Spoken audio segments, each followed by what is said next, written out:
Welcome to the channel, and welcome to this 2,000 point game of Warhammer Age of Sigmar. It's Fyreslayers versus Nighthaunt.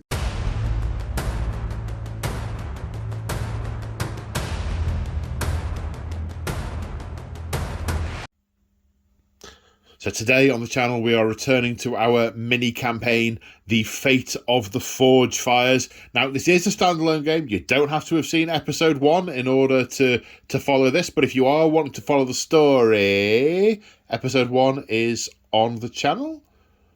You have been warned, spoiler alert. Right. So we are following the 3-episode mini-campaign that was presented in White Dwarf issue 478. The plot so far is that how to recap. So Nagash is intent on achieving two things in order to feed. He's recovering strength after failing to sack the Realm of Light, and he started to draw soul power from a number of Dwarden holds that were sacked at during the Soul Wars, and he has sent a number of his acolytes in to start pulling the soul energy off.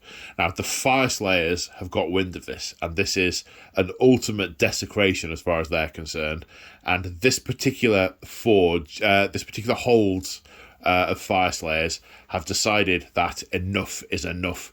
Now, Lady Olinda knew very well how the Fyreslayers would respond to this, and so is using it to her advantage to remove the Fyreslayers from the board, as it were, killing two birds with one stone, killing two Fyreslayers with one spirit thing, and has instructed Ulrak the Drowner to lay a trap in this hold in order to, whilst protecting the source of soul stuff that Nagash requires, but also killing off this hold of troublesome, pesky Fyreslayers once and for all. In the first episode, we had the vanguard of the Fyreslayer assault, impetuous young rune sons eager to prove their worth so that they might be written into their father's legacy, assaulting the outside of the hold. The Nighthaunt poured out and halted their progress. I ran out of words there, and halted their progress. And Ulrak the Drowner, having slaughtered the first wave, has withdrawn inside to lay a trap for the next wave. He doesn't need to kill them all at once. He needs to take them apart piece by piece, and a trap is laid. And with me on the channel today, helping me fight this campaign, is James from Mighty War. Say hi. Hi, how are we doing? We're good, and how are you? I'm alright, matey. Ready for action? Yes. And it's exciting stuff today, because since the last game we've been talking a lot on the interwebs. We have, and bouncing back and forth. Yeah. Plans and plots. And you've sorted out a bunch of extra terrain. I have indeed. Because you are James March of March of War, the channel's official painting studio. And the Fyreslayers that we're using, you commission painted for me, didn't you? And they are glorious. But some of the terrain we're using today is yours as well. We've got gold piles. I mean, these are amazing. Are these available on your website? They are indeed, yes. They're one of my newest additions. They were done just for you, but they're now on there. So. Oh, they're amazing. These barrels and crates people will have seen before. We've had these for a while. But these massive ale casks, they are amazing. They're on your website as well, aren't they? For sale on your site. Yeah, really pleased with those. Yeah. And you've done these Dwarden pillars and walkways and stair sets. Now, these are available as an STL file. As an STL. I know you said SDF, but that's the wrong thing. As an STL file on your site. So you don't sell the minis. Physical. Don't sell physical copies. It's only the digitals. Yeah. These are amazing. Really looking forward to the Dwarden are going to be coming in from that end. So they're going to be coming along these runways and through that door, and all that good stuff. So the scenario we are playing, it's So the mini campaign in the White Dwarf, there's one custom scenario which was game 1 that was detailed in White Dwarf. The second game is a battle plan from the Nighthaunt battle tome, and it is Phantasmal Invasion. Basically, a trap has been set by the nefarious Nighthaunt, and so hang on, what have I put in the battle plan? So yes. Come on, brain words.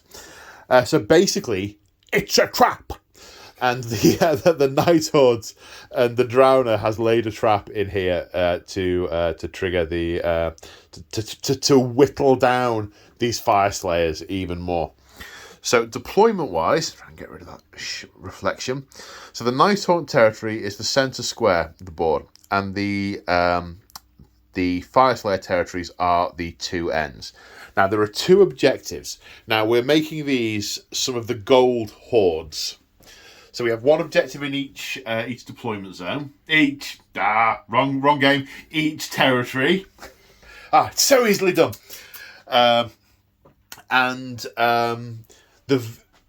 Basically, we're fighting over those. The Fyreslayers have to try and defend them, and the Nighthaunt have to try and take them. We're treating these as sort of Urgold vaults that so we want to protect them, because Urgold, it contains the essence of our god Grimnir, and that's why we want to protect it. That's why they're going to be the objectives. But also, I mean, this is a storeroom for a lot of the ale, and we're Dwardin. And I think I'd be fibbing if I said the only reason we were coming this way into this chamber was because of the Urgold. Not the massive vats of beer. Not the massive kegs of beer, no. So that's definitely a factor. And the Drowner knows we're coming this way, so this is his trap. So in the Nighthaunt territory, the way it works, the defender, so the Fyreslayers, pick a territory, that one or that one, and deploy their entire force. Now, we've obviously contrived the board to fit with what territory we're coming on. So the Dwarden are going to be able to they're coming in off these walkways and through this gateway into this part. It's we're going deeper and deeper into the hold. This hasn't been disturbed from the surface in decades, and it's very eerie and haunted. The Nighthaunt territory, as I said, is the centre square, but they can't deploy within 9 inches of the territory of the Fyreslayers. So we've actually marked out the edge of the ale store to match. These we are envisaging these going right to the ceiling. They're not things that we can go over or go on. They are straight up. They are straight up. So this denotes where the Nighthaunt can deploy, but the territory is sort of 9 inches further out on both sides. The victory conditions, it's all about controlling these 2 objectives. Now, we're not treating the gold as the objective, we're treating the building. Yeah, definitely. And controlling the objective is about being within 1 inch of it. The Nighthaunt can only control the objective if there are no Fyreslayers within 1 inch. So I have to be... You've got to clear me off the objectives. Yeah. But I'm coming in from here, so I'm not... I've got to use my tiny little legs to get all the way over there. Got a long way to run. I'll ride a dragon. And if Nighthaunt control both, it's a major victory. If Fyreslayers control both, it's a major victory. Any other result, draw. Yeah. So yes, it's very much a race against time. Now, in terms of deployment, the Nighthaunt deploy half their army in the centre and half off the table. That can come on within 7 inches. 7 inches. 1 minute. Now, ignore 7 inches. It doesn't help that we read the battle plan for Game 3 as well to think ahead for what we're going to do next time. All that's done is confuse us. The reserve units can come onto the battlefield, they just appear more than 9 inches away. Basically, we're envisaging the Nighthaunt in the trap are just raising up out of the floor, and that's the first half that gets deployed, and the others will just sort of raise up or float in as and when. So they come on more than 9 inches away. Of course, with one of the Nighthaunt's special rules, one of their deployment rules, some of the ones that are deployed could always disappear and go back into reserve anyway. So the Nighthaunt have the potential to be appearing all over the battlefield to dog my progress in getting to these 2 objectives. Now, I've been caught off guard, which is a special rule for the game.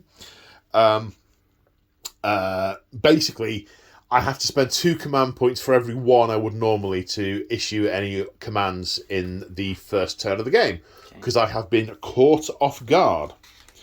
And that, unless I've forgotten anything, is it? Well, actually, it's not quite it. So the other things to go through are the rules from the White Dwarf, and there are 2 parts to it. One, the rule of the War of Geist and Grit. Basically, we each get an ability that we can use once per battle. The Fyreslayers one is the Spark of the Master Flame.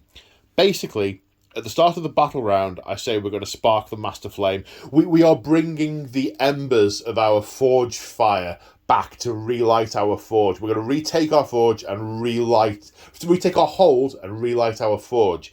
But we can stoke the fire of that Master Flame once per game, and when we do, then Nighthaunt lose their ethereal rule. Yep. Now that's the rule that gives them a ward save and all sorts. They lose that rule. The Nighthaunt once per game can use a Flood of Necromancy, and basically each Fyreslayer unit that's within 12 inches of a Nighthaunt hero, they roll 2d6 and add the battle round number to the roll, and the Fyreslayers will suffer a mortal wound for each point the result is over their bravery. So it has the potential to do nothing or be utterly devastating. Yeah. Or it depends how many heroes James has and whether they're going to be in position and all that good stuff. Now the other thing is the strategy matrix. So we each choose a strategy. We don't tell each other, and we look them up on the table to see what the result is. Okey-dokey. Last time, I let the ale flow, and did you do I screamed into the night. You did the Unleash the Banshee Screams into the Night. The net result was that you got... No, I don't think you did. You didn't. No. You got the one where you drew upon the souls of the dead. Oh, okay. Which is the one that gave you D3 slain models back in every unit every turn. That one. Yeah. Yeah. That was fun. That was great. Yeah. Okay, so we've both decided on what we've got, but we haven't told each other yet, and we haven't looked up the possible answers on the table. So, I'm sounding the horns. Excellent. And I'm sort of like, we've come into this chamber and we're being ambushed. So your Volkite Berserkers sound the horns of Grimnir, announcing your advance with bold confidence and bolstering the morale of your warriors. And you are? I thought I was gonna do the dead, summon the souls of the dead, but I forgot that's what I did last time. So I'm gonna swap it for the other one and do the ghost, the screech into the night. Unleash Banshee Screams into the night. Yeah. Okay. Let their lack of courage prove to be their biggest downfall. Okay, right. So we cross-reference those as the Fyreslayers march upon the Magma Hold. Volkite Hornbearers attempt to embolden the hearts of their kin with triumphant blasts of their horns. Players roll off to determine who is louder. The winner receives 1 command point to spend at any point during the next battle. Okay, we have dice. Good luck. Good luck. I won. Oh, I got a 2.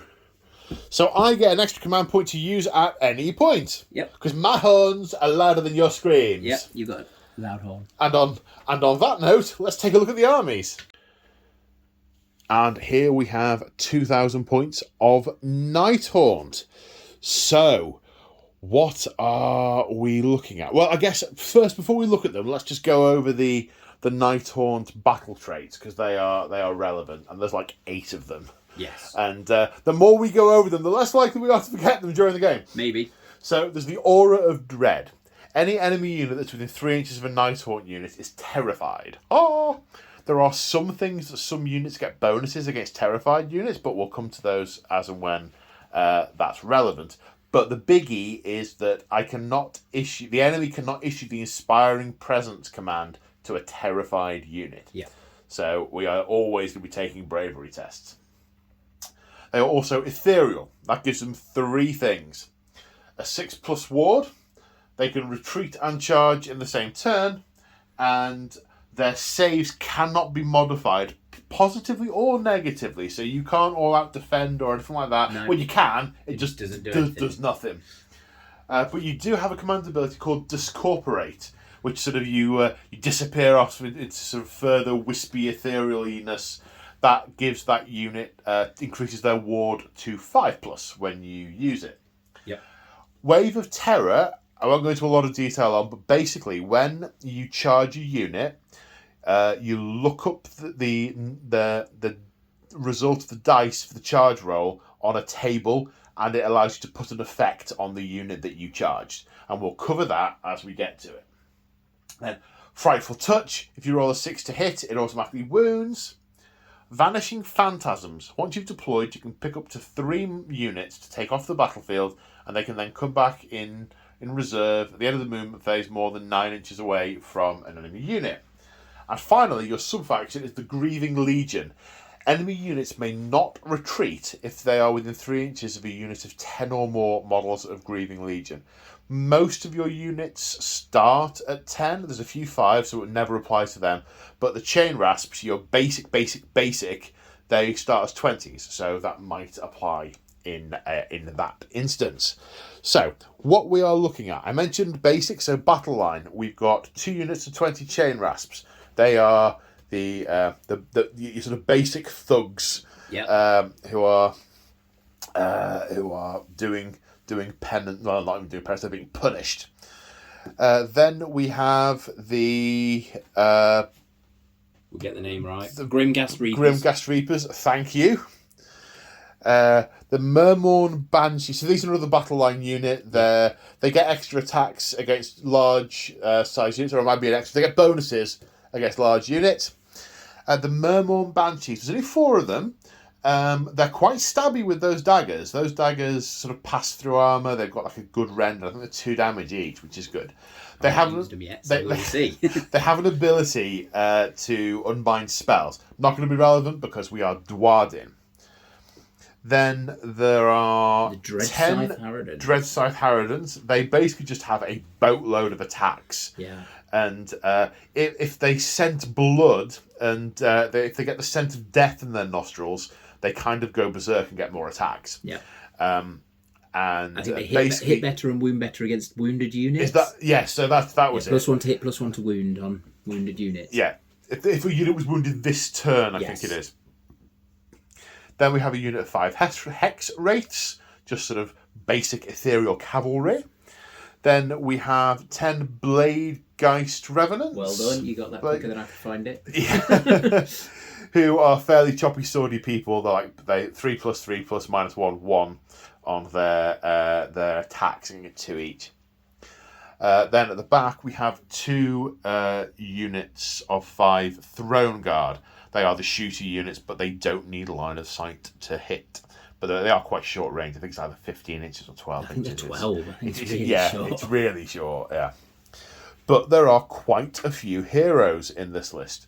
So, first off, we have a Cairn Wraith, whose thing is they get a number of attacks equal to a number of models within, I think it's 2 inches, or it might even be 3 inches. They get loads of attacks.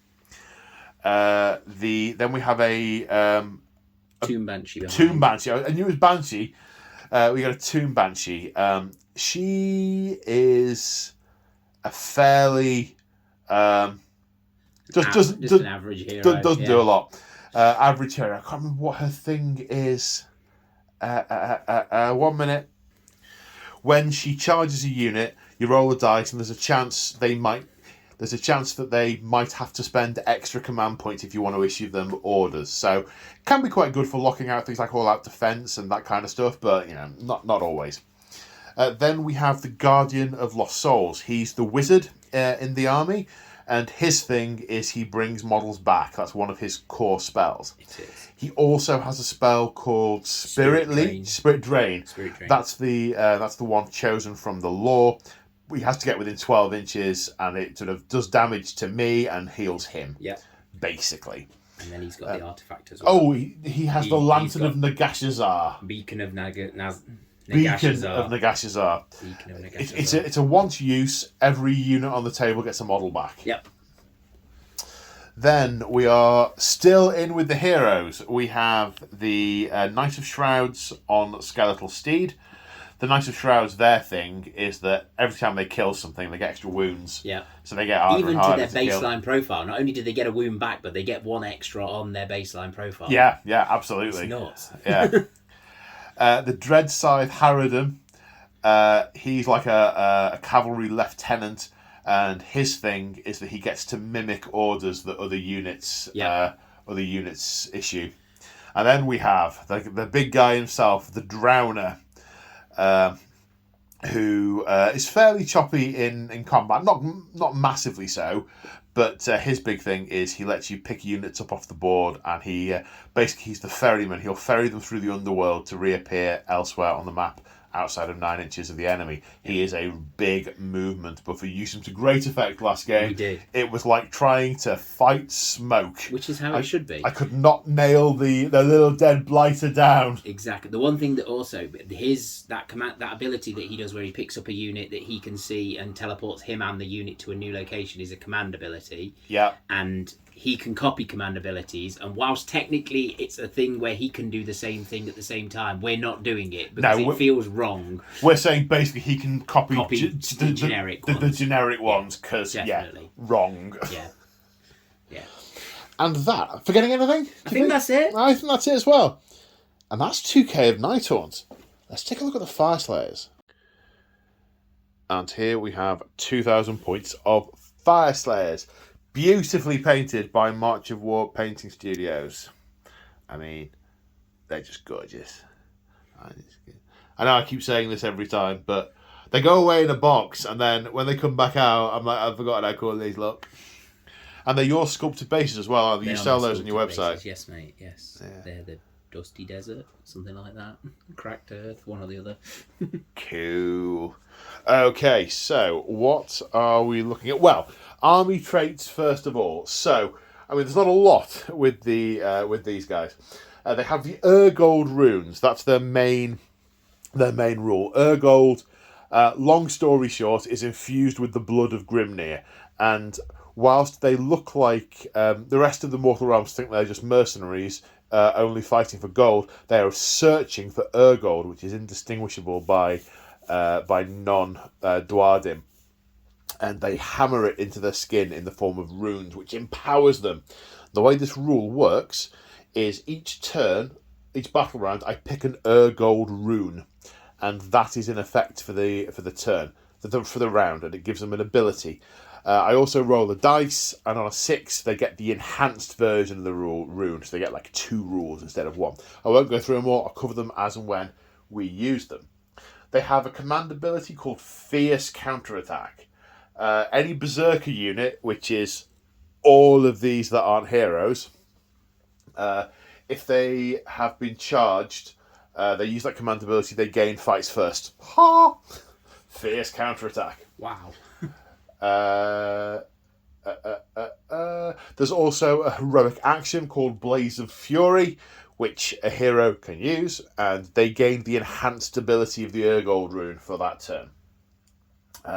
We're using the Vostarg hold, and their ability is when Volkite Berserkers charge, they get +1 to hit and +1 to wound. They are the basic battle line of the Fyreslayers. And there are 3 units of those on the table. This one that has picks and sling shields, and these 2 that both have twin fire steel axes. 3 units of 10. So when they charge, they'll get +1 to hit and +1 to wound. We have the Forge Father. He is riding in on his Magmadroth, intent on recapturing the hold and leading the way. His command trait is Blood of the Berserker. Once per battle, after he's fought, he can fight again. Yay! With the Strike Last effect, but still pretty good. Last effect. He also has an Axe of Grimnir, which has +1 damage and +1 rend. So whatever that's got on his profile, +1 damage, +1 rend. And rend normally doesn't matter against Nighthaunts, but the special rule for the game, once in one battle round, I'll be turning Ethereality off, which will matter. So the rend could matter at some point if he isn't dead by then, which, could well be. We have over here, we have an Auric Rune Son with an Ancestral Axe. His brother coming to an untimely... One of his brothers coming to an untimely end in the previous game. His Magma Droth has a mount trait. It is a Lava-Tongued Adult, which... They both have a breath attack, and it's based on the number of models in the enemy unit. The Lava-Tongued Adult makes it minimum 5. So whereas if this guy is breathing on one enemy model, it's 1 hit. This one is minimum 5. Wow. Yeah. Which is kind of nice.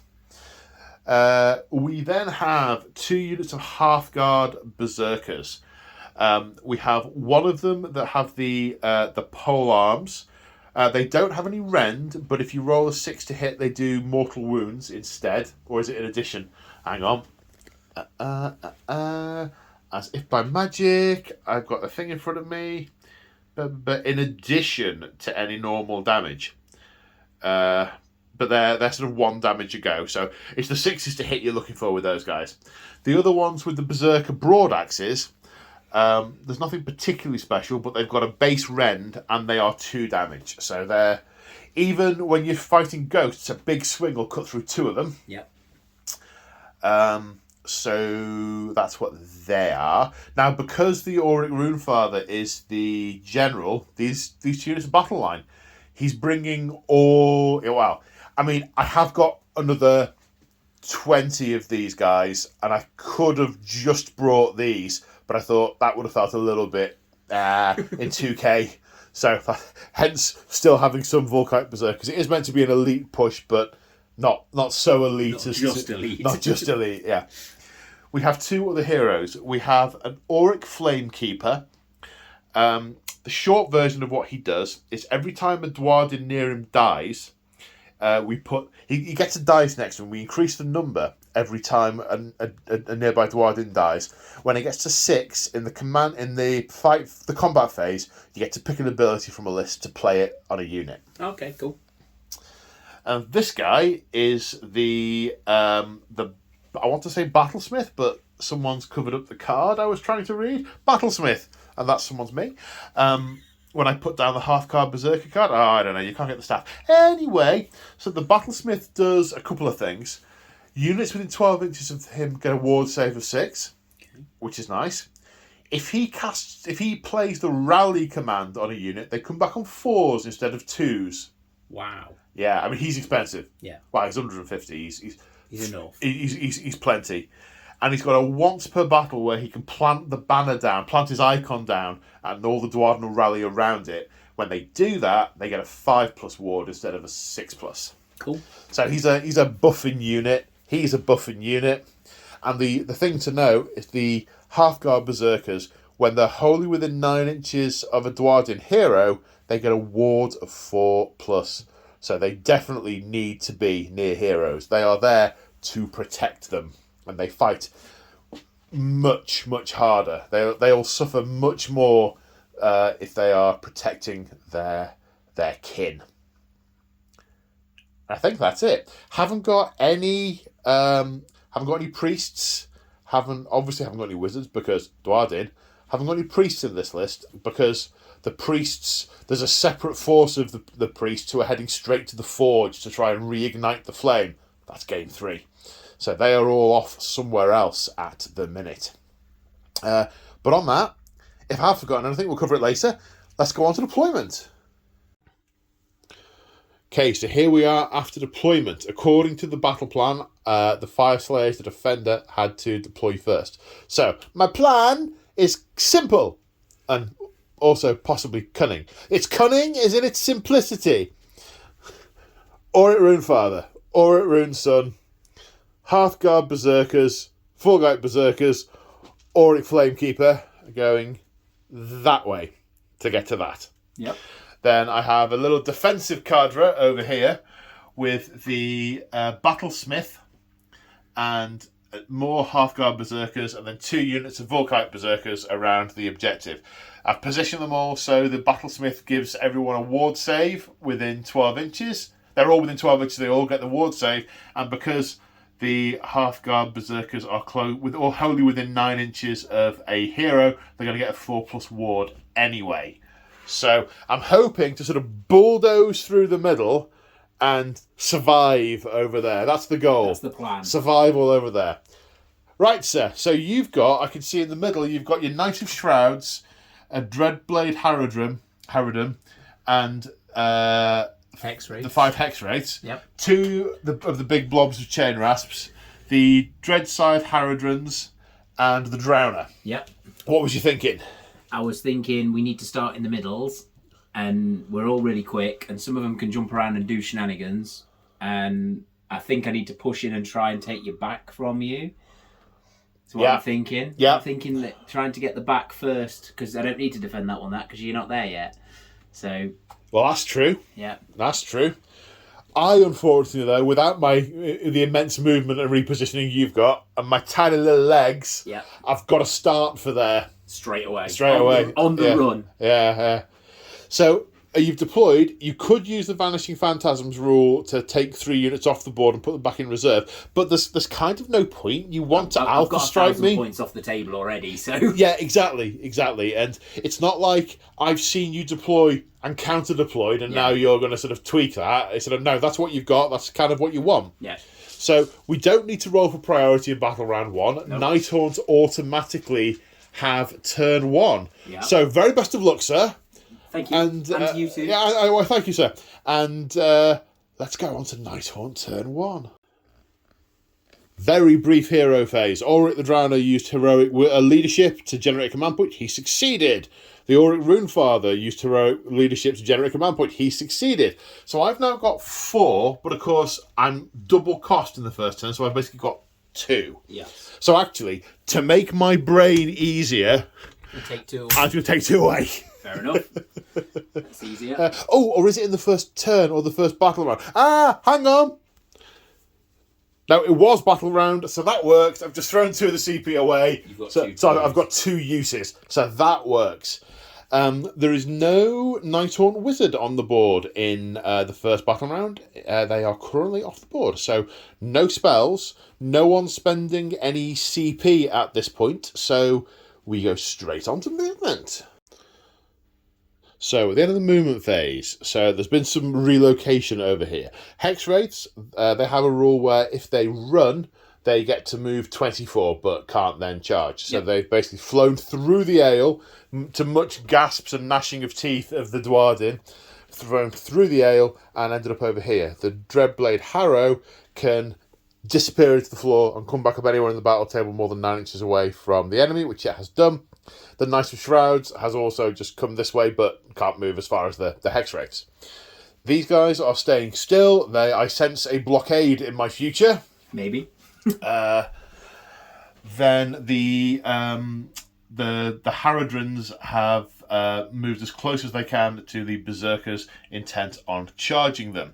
Units that have come in, that have sort of come up from the floor, additional ambushes. The Craven Throne Guard have appeared over there. 1 unit of them have appeared over there.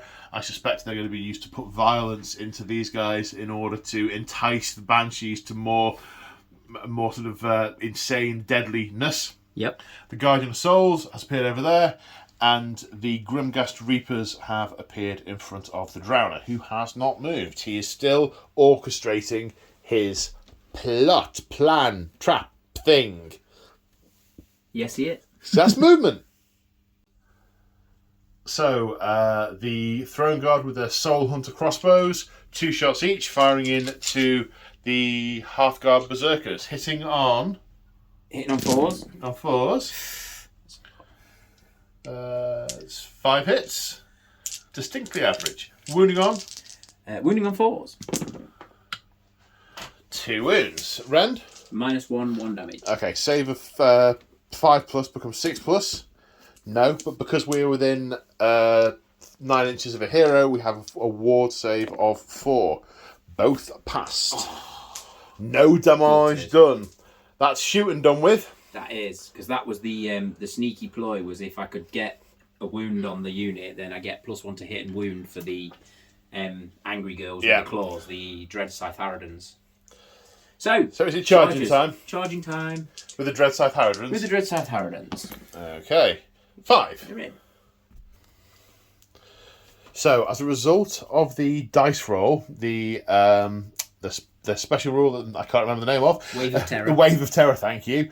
They are subject to Shriek, which means they are -1 to hit. Yep. Now, the Dread Scythe Harridans have a special rule called Harrowing Shriek. Harrowing Shriek, which makes people -1 to wound against them in turns they charge. So, I am spending 2 CP on fierce counterattack. Now I can only play it on each unit once per battle, so it is a once per battle thing. But I think it's massively warranted at this point. So they're going to gain strikes first. So I'm going to pile them in a second. They're going to have 21 attacks each because they've got a 2-inch 21 attacks because they've got a 2-inch range. But I'm going to be at -1 to hit and -1 to wound. And because I really need that unit to survive, because they are the main damage output for the backfield unit, I am going to use the Lord of the Lodge ability from the Auric Runefather, which is going to let every unit wholly within 12 inches of him gain an extra attack per model. It's a little bit of a waste, however, this stash of Urgold must be defended whilst we plough on to the other one. So they're all going to have an extra attack, which gives them a total of 31 attacks. Excellent. But I'm now only hitting on 4s and wounding on 4s. So, yeah. I knew you were going to attack me. I even contemplated using my you don't get ethereal anymore rule. Oh. Which is going to make a massive thing because I'm 4 up saves. So And we checked as well. The Urgold runes don't activate at the start of the battle round. They start in my hero phase. So because I've gone second, I don't have an active Urgold rune. So I'm really on the back foot, which is another reason to be using the the special buff. So without further ado, I'm nervous now. 31 dice. Hitting on 4s, wounding on 4s. 19 hits. Now wounding on 4s. So that's 11 wounds. You need to make 11 4 plus saves. My rend is irrelevant because you're ethereal. Here we go. So 5 have got through, but they are 2 damage each. So that's 10. But you have a ward save of 6. You want to roll 10 ward saves. Oh no, I'm going to be like one guy left. You need at least 1 6. You get 1 6. Oh, no. So just the champion is left. Just her. Just the one. So the Slasher Crone, the sole survivor, has an extra attack. It hits 4s and wounds on 4s. Okay, Ren, any Ren? No Ren. No Ren. Okay, 1 save of 5 plus, which I Loves make. it. So let's... Okay, that was remarkably effective. So we go straight onto the Battle Shock phase. You lost 9. Your bravery's probably 10. You don't roll a 1. So you got a total of 12. 3, 2 run away. She's out of there. She dissolves back into ectoplasm and the shriek goes away. And I'm glad I finished her off because she can be brought back by that guy again and again and again and again. Yeah. That's a result for... That wasn't even my turn, that was your turn. That was my turn. That was your turn. And I'm a unit down. You're a unit down. It's my turn now. Lost a model. Not even lost a wound. Yeah. Okay. Look at you go. Yeah. Go to Ardyn. Speaking of which, Fyreslayers, turn 1. Okay, so it's the hero phase for the Fyreslayers. I'm going for the Urgold rune of Relentless Zeal. So that's going to give all my units +2 to their move, and if I get the enhanced version, I have to roll a dice, see if I get a 6, I get +2 to charge as well. Yep. No. So just +2 to move. However, heroic action, I am going to go for Blaze of Fury on the Auric Rune Sun, which makes him count as though the rune is enhanced for him. Right. So he will get +2 to move. They'll all get +2 to move, but he will also get +2 to charge. Right. So he's barreling down here. For it. And you are going to do heroic leadership on the Knights of Shrouds on a 4+. Nope. No extra CP there. Of course, we both gained a CP, but now I have an odd number and can't use them because I have to spend 2 on all of it. Okay, so movement. And by movement, I mean like charging forward and hacking stuff up. Maybe, possibly. Let's see. Run! Blood and gold! At the end of the movement phase, so this Magmadroth, the Auric Rune Sun on Magmadroth, with its extra 2 inches of move, is just outside of charge range over here, but he's going to get +2 to charge, so he's got a minimum 4-inch charge. So he is going to be in a fight.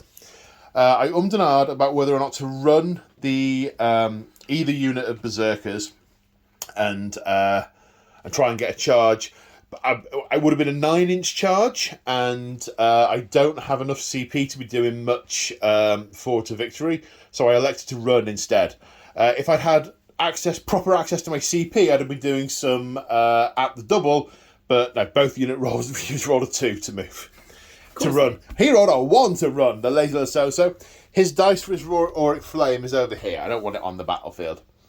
The Auric Rune Father, with his extra 2-inch move, is like super close up to the Grimghast Reapers.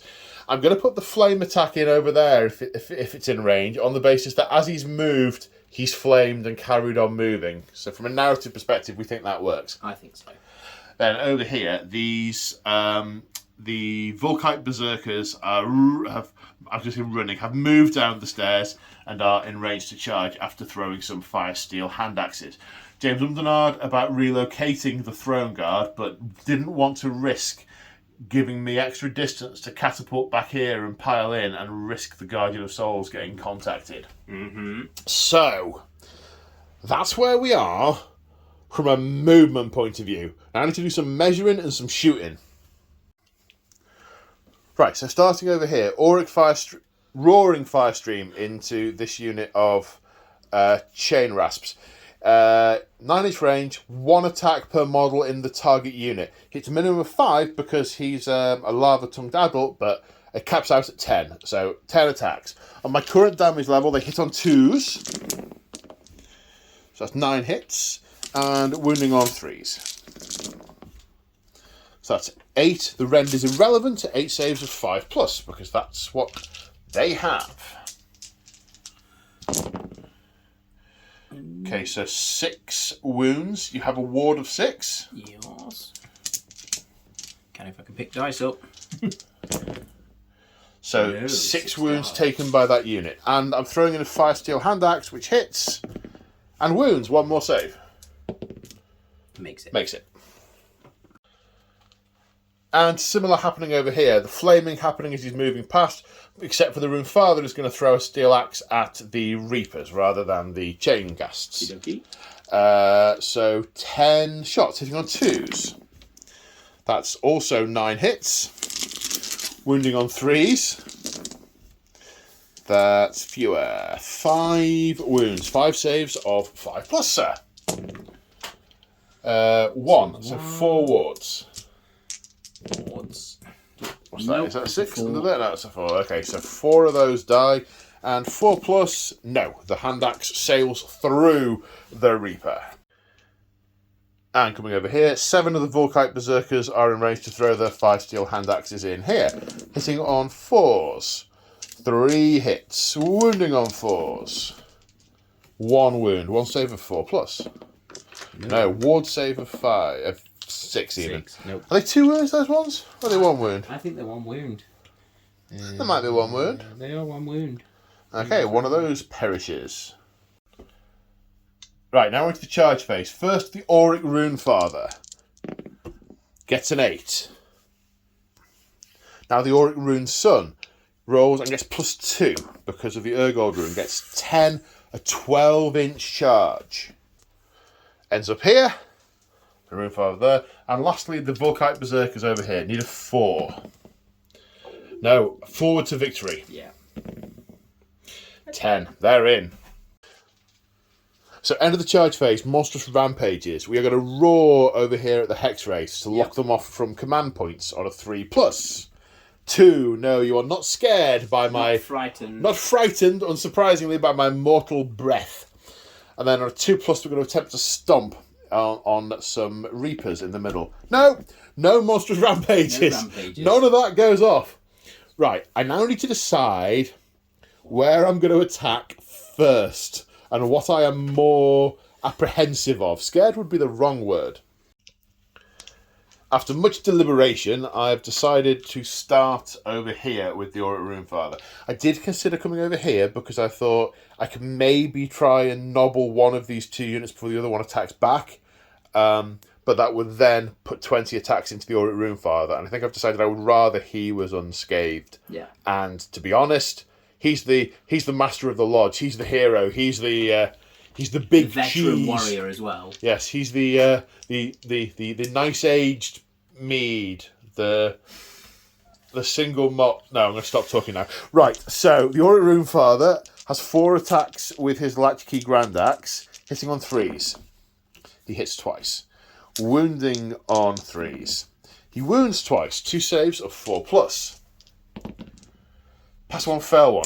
These do just a base of 3 damage each, but because it's an Axe of Grimnir, it's 4. So you've got 4 wards. 1 of which is passed, so 3 damage goes through. That kills 3 of them. The Magmadroth has claws and horns, which have 6 attacks from its current profile, hitting on 3s. So I would have all out attacked, but command points have been it's been an issue. Wounding on 3s. 1. Nope. No, 2 damage. So 2 wards. 1 pass, 1 fail. Kills another one. And then we have 3 with the Blazing Maw. Only hits on 4s, but does hit twice. Wounding on 2s though. 1 save, ward save of 4+. No, D3 damage though. For 1. Nope. No. Okay, so I kind of hoped I was going to wipe that unit. To be honest, I thought they were dead. Yeah. They were gone. Yeah. That you kind of fluffed there. Not being able to put the extra dice into all-out attack to make him and the Magmadroth 2s rather than 3s to hit. Makes a big difference. Big difference. Definitely. Yeah.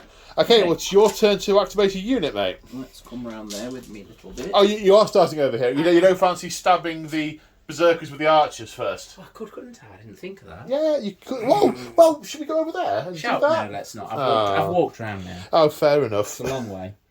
So, Knight of Shrouds or Hex Wraiths? Do you know or do you want to think? I'm going to think a minute. So, Knight of Shrouds going first. All out attacking. All out 5 attacking. attacks with his ghostly hooves and teeth. No, that's not him. His sword of stolen hours. I've got swollen hours. Swollen hours. Not Stolen. hours. There's a little hourglass tied to it. Stolen hours. There we go. Okay, 4 hits. Hits. Wounding on? 3s. Okay. 3 hits. 3 wounds. 3 wounds. Say Minus rent 1. -1. Okay, so saving on 5s. Okay, 1 save, 2 go through. 2 damage. Okay, 2 damage. He was taken 4 damage, which I will mark up. However, lava for blood yeah. thing? Yeah. Volcanic blood on 4s, they bounce back as mortal wounds. So it takes 2 mortal wounds, which he'll ward save on 6s. Nope. No, so he takes 2 damage as well. And then 2 attacks with the ghostly hooves and teeth. So these are 4s naturally. What? 4s, I assume? 4s becomes 3s, doesn't it? Oh, yes, indeed, because you're all out attacked. So yes, so they both go through. And then 4s to wound. Yeah, 2 wounds. 2 saves, no 4+. Failed both of them. Volcanic blood, no. Okay. So I've taken 6 damage. That's going to make my attacks back a little bit... More? Yeah, it is. Speaking of which, he'll activate now. I just need to read his card. Okay, so the Auric Runesun is attacking the Knight of Shrouds. The Magmadroth is attacking the Hex Wraiths. James is playing Discorporate for a command point on the Hex Wraiths. He will get a 5 ward rather than a 6 up. Yep. So first off, the Runesun with his Ancestral War Axe, 5 attacks hitting on 3s. 4 hits. Wounding on 3s. 1 wound. 1 wound. 1 wound is Ren's irrelevant. 4 up. 4 up save. No, 2 damage. 2 5-ups. No, 4 ups for him. Oh, was that? Sorry, 6 ups. 6 ups. So sorry, yeah. those both So go both through. Yeah. Okay, and then the magma drop into the hex rates. So I'm still on my top profile, but only just 0 to 6 wounds is still my top profile. Claws and horns hitting on 3s. 4 hits, wounding on 3s. 2 wounds, 2 saves of 4+. No, 2 damage each. So that's 4 wards of 5+ because you discorporated. That's lucky. One damage. Yeah, that was definitely worth doing. Don't know where you want to put that, but you can put it. Then my 3 blazing maw attacks hitting on 3s all hit. If you're modified, okay, never mind. Sorry, I've just 6s are a thing, but they're only a thing against monsters, so that's okay. Wounding on 2s with the blazing maw. Did I just roll to hit with those? I think you did. Okay, well, I don't know what I rolled. Hang on. Check footage. Right, he hits on a 4, so I rolled 2 hits, because one of them was a 3. Now wounding on 2s. Right, 2. Renders irrelevant, 2 saves of 4+. 1 pass, 1 fail. D3 damage. For 1 again. 5+. Nope. No. So I got 1. That gets him. Yep. Okay. Right. That... You suck like your brother. So the Craven Throne Guard attacking first. The Huntsmaster gets an extra attack for some reason. Yep. 4 attacks. Hitting on? Hit on 4s. 4s. Okay. That's really cocked. That is really cocked. Wounding on 3s, I believe. Wounding on 3s, yes. 2. 2 saves of 5+. 1 pass.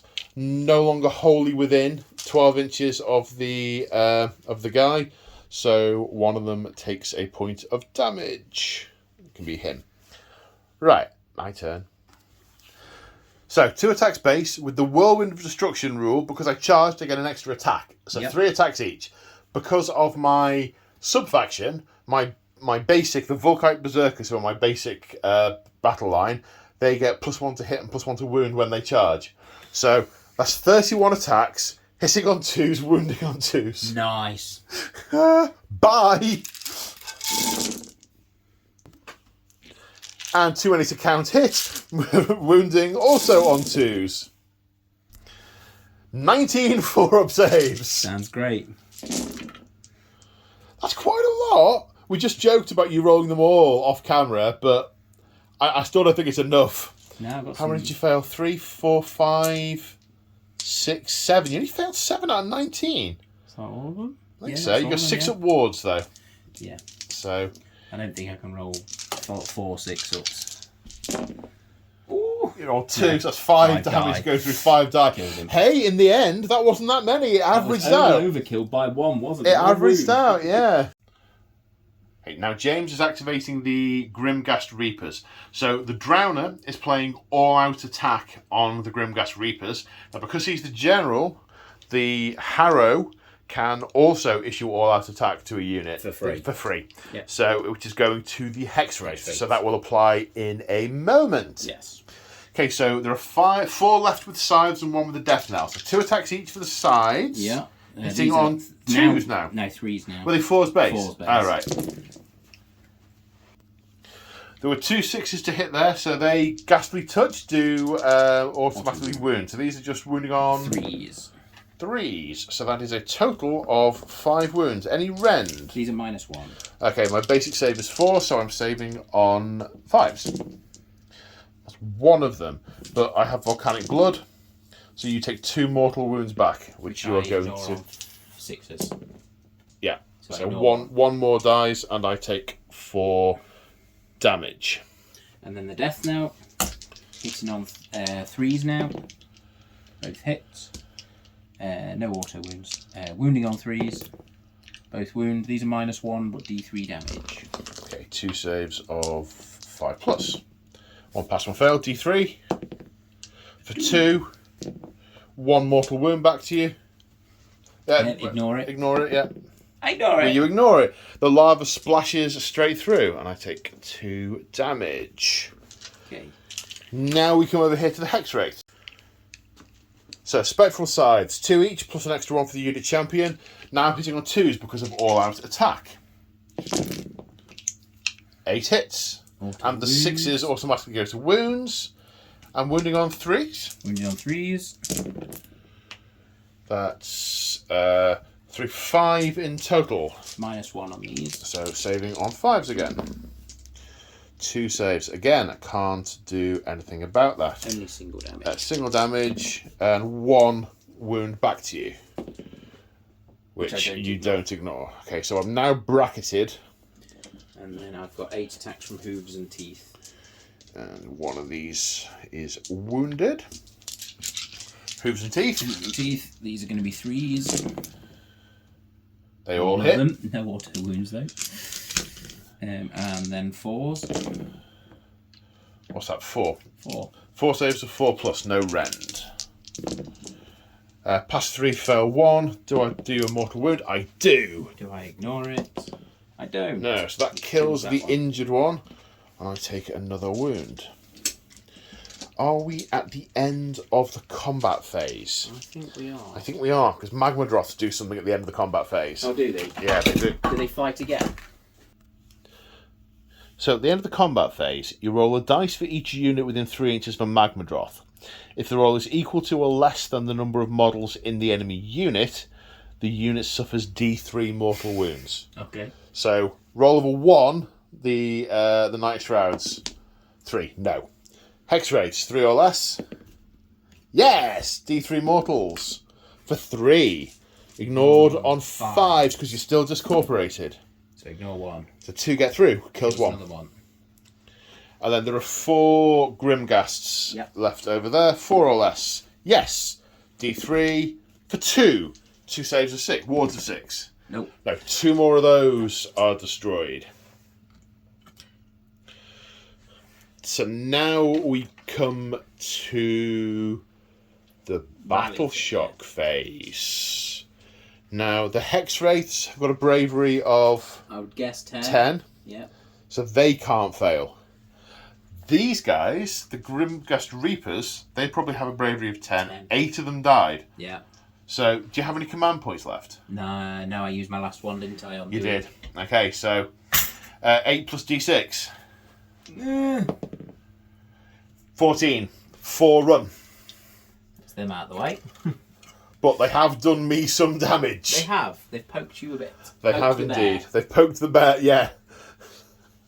Poke the bear. The really angry bear.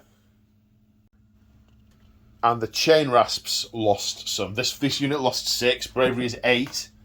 So 2 and 6 is 8. They are fine. This unit lost 4. So They are also fine. So that's the end of Battle Round 1. We need to roll for priority for Battle Round 2. See who goes next. Good luck. Good luck.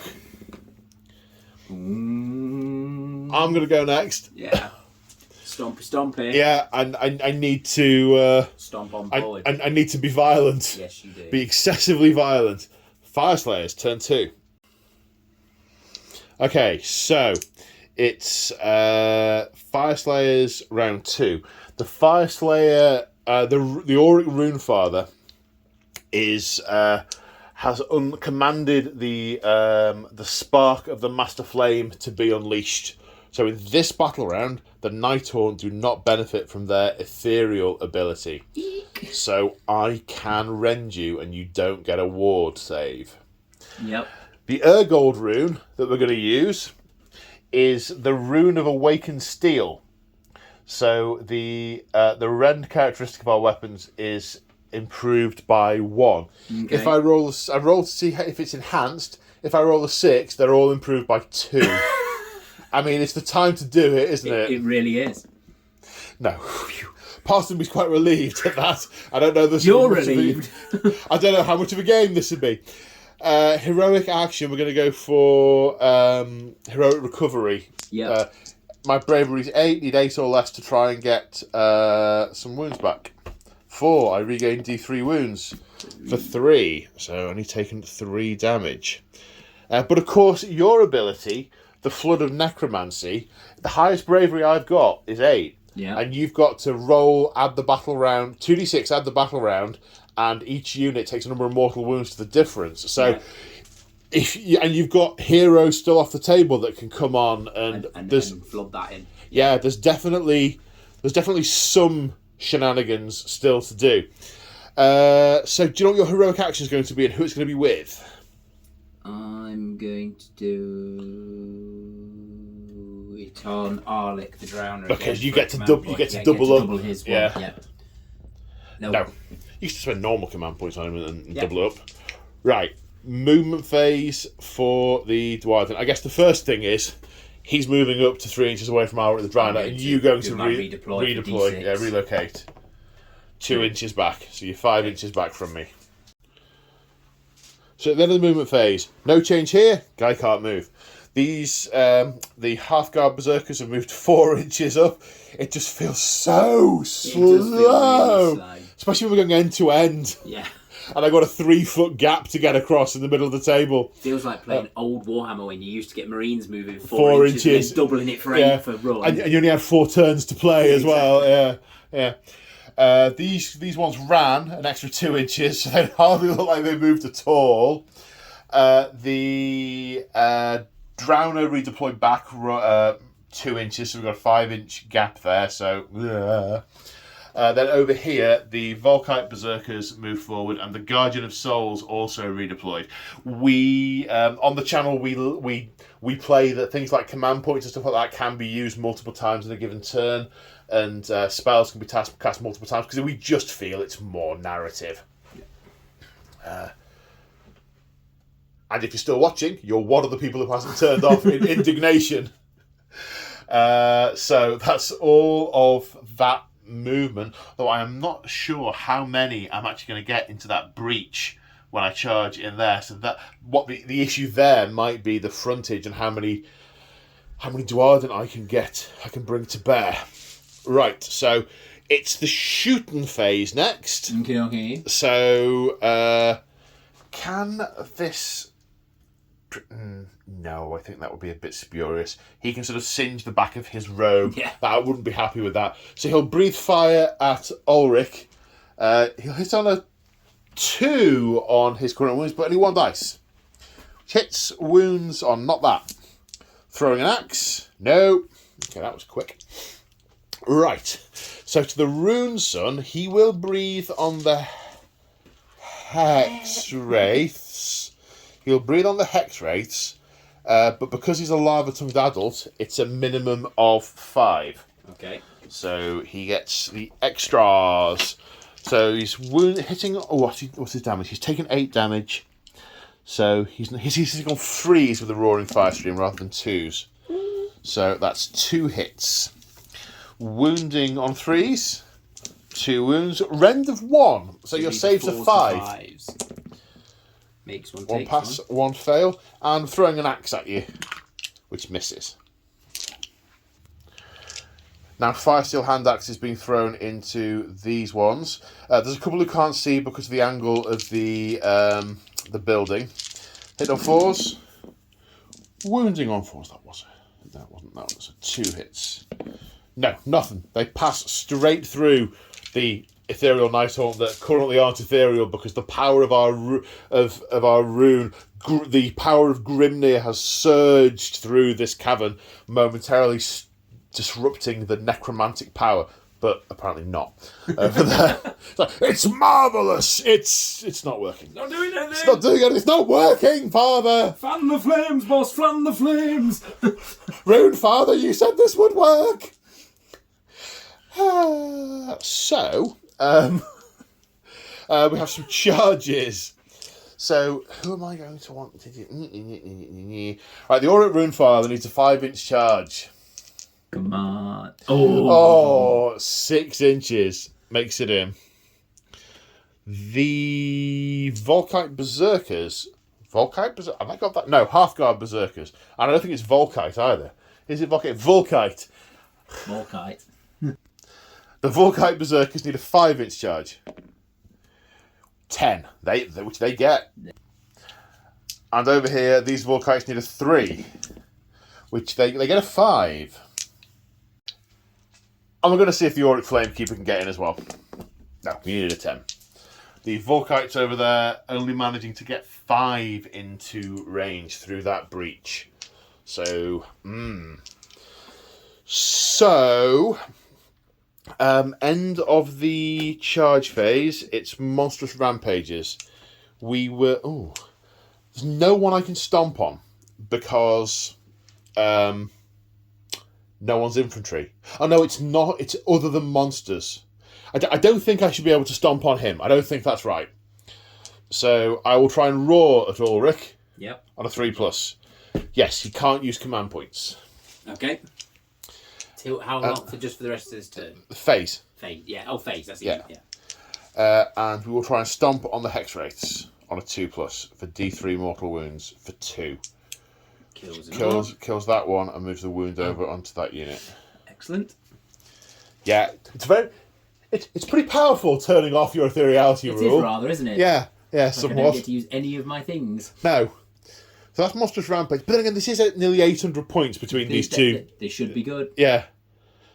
Yeah. Okay, where am I going to start? I'm going to go for Ulrich. I think that's the place to... he's the thing that needs killing, I think. He is the boss. Okay, so the Grand Latchkey from the Auric Runefather. 4 attacks hitting on 3s. Yes! Ha okay. I feel better now. Painters look up. Whew. The ironic thing is, I didn't know that attack because I thought I'd be better saving the command points for your counter punch. Yeah. I still wouldn't have hit. Hit once. Okay, so Claws and Horns. Keep rolling like that, six and I might attacks. survive. 6 attacks hitting on 3s. Oh. 4. Wounding on 3s. 3. Rend of... It's 1... No, so it is Rend of 1, but I don't think the Magmadroth has got the runes hammered into it. Yeah, okay, so Rend of 2. So 3 saves of 6+. 3 saves of 6+. Makes 1. Makes 1. They're 2 damage each, that's 4 damage. So he's got 3 wounds left. Okay. Now the Blazing Maw hits on 4s. No. He's really not done very well this game so far. Thank a few for that. I am looking at his target and thinking, how are you alive? Yes. Okay, where are you going? I'm gonna go. I know where I'd go. I'm torn between the Chain Rasps and the you got 2 units of Chain Rasps. Yeah. I'd go with that one because they have outpaced the hero. They're no longer wholly within 9 inches. They are not going to get the 4+ ward. Right, yeah. So have a go at them while we can. And you should be able to get a whole bunch of stuff into combat. Bases, yeah, and you could all-out attack if you wanted to. Yes. He can't. No, he can't. But yeah. That's fine. Yeah, I think we'll do. I think that's what I'd do. I think over there you're not going to do as much. They're not as. They're a problem, but I think that's a problem. That's an opportunity to. They've not got their ward save because I've outpaced the Auric Flamekeeper, and I've done badly when doing that. That's all right. Yeah, we'll do some more of that. Yeah. So after piling in, there are 12 in range, one of which is the Dread Warden, so 25 attacks. Hitting on 3s because of all that attack. So 5 auto wounds because Frightful Touch is not part of ethereality. That's the only rule of yours that's been turned off. Excellent, so I still get to auto wound. Yeah, so wounding on 4s. 10 wounds in total. No Ren, I have a 5+ save. I make 1. 4 at... Have I rolled too many No. Have I rolled... No. 1, 2, 3, 4 and a half dead. Right, now I'm coming over here to the Volkite Berserkers. There's 5 of them in range. One of them is the Carl, so has an extra attack. We get 3 attacks each on the charge, and because of our pardon me, because of our sub-faction, we also get +1 to hit and wound. So, 16 attacks, hitting on 2s, wounding on 2s. 13 hits. 10 wounds. So, Rend is 1 now because of the Fire Steel rune. So, 10 saves of 6+. Make 2, 8 die. So James is going to activate the Knight of Shrouds. I mean, it's going to get killed by the lava that's coming back into it, but at least it'll do some damage to the Magma Droth before it dies. Now, the Knight of Shrouds has the Lord of Geists ability that gives you 2 things. 1, once per battle, it lets you issue all-out attack to a summonable unit for free. Yep. And the other part of it is, after he's fought, you pick another summonable unit within 12 inches. Yeah, within 12. And they get to fight as well. Basically giving you him and a unit to fight before, which we missed last turn, but we've seen now. So because James expects to lose them both, he's going to activate the Lord of Shrouds, give the free all-out attack to the Hex Wraith. Yep. And then he's going to fight, then the Hex Wraith's going to fight. They're going to do some damage to the Magma Droth and die from the lava coming back in return. Yes. Knight of Shrouds first. 5 attacks. Okay. 5 attacks. Hitting on 3s. 2 hits. 1 auto wounds. Because of Frightful Touch. 3s. 3. 2 wounds. What's his rend? -1. -1. Okay, so 2 saves of 5+. 3 saves of 5+ even. I make 2 of them. These are 2 damage. One goes through and does 2 damage. 2 splashbacks on 4s. Yes, 2 mortal wounds. He can't save which them. kills him. He's got no ward at the He's out moment, there. so he is gone. But now the Hex Wraith gets to attack. Do I get to do his hooves, don't I, before I... Oh, yes, so I yes, you that do. too. Of course you do. So 4s, 1 2. auto wound, and then 4s. Nope. So 1 One with no save rend. of 4+. Yes. Makes it cool. And then the Hex Wraith. Hex Wraith does 2 attacks. It's the champion, though, so he'll have an extra Oh, attack. yes, good. So 3 attacks hitting on 2s. 2. Wounded on 3s. No. Horse. Goes 2 attacks. Yep. 1 auto wound. Saving on a 4. No. It's going to kill him. No, it does not do a he's mortal wound alive. back. It is alive. So I've now taken 11 wounds on that guy. Woo! And I may as well fight back. Yeah. So the Auric Rune Son is going to use his Ancestral War Axe with 5 attacks. Hitting on 3s? I want to say 3s? 3s. Wounding on 3s. 2 wounds. Rend is 2 because of my Ergo Rune. Coming right up. No. No. So that is the Hex Wraith dead. Deader. Yeah. But this Rune Son only has 5 wounds left. Yeah. Which, with a 4+ save, I mean, I know you've got another unit of archers who could maybe appear and snipe. Maybe. Or they come behind here and follow him up. I've either got shooting him as I go. I'd have to turn around and come back, which would make me not get there. Yeah. Or be dead by being followed by archers for the rest of the game. So, it's swings and roundabouts. Right, now Alric the Drowner. 4 attacks. Hit on 3s. 2 hits. Awesome. You couldn't all-out attack, so the 2 couldn't have been a thing. Wounding on 3s. 1 wounds. Rend of -2, so save for 6. He makes Dwarden are made of stout stuff. Or possibly the Magma Droth. That's probably more likely, in fact. Right, now the Hearthguard Berserkers. 2 attacks each, an extra 1 for the Carl. They've got a 2-inch range, so I don't need to move them. They can just fight where they are. Hitting on... Oh, do I want to use it? No, I don't. Hitting on 3s, but 6s use the Smouldering Braziers rule and do mortal wounds in addition. Oh, it's those. Yeah, it's these. The reason I was looking forward to using these against Nighthaunt is because they get through your invulnerable save. Yeah. But you've not got one at the moment. You don't have it right now. In fact, these guys don't have a rend naturally, so... Do they not? So, Fair enough, I mean, so I've it's got all the units in the wrong places at the wrong time. I shouldn't have used it this turn. It was foolish. Anyway, hit on 3s. 2 6s. That's 4 mortal wounds in addition. 4 mortal wounds in addition. Wounding on 3s. 4 wounds. The rend is actually 1 because everything is improved by 1. Yep. So 4 saves of 6. No. No, so that's 4 plus the 4 mortal wounds, so 8 in total. Cool. And over here, 8 chain rasps plus the warden, so 17 attacks. Hitting on 4s. Yeah, had to think about that a long time. 5 auto wounds, 4 to roll for. So that's 7. 7, yeah. 7 in total. 5, 6, 7. Saves of...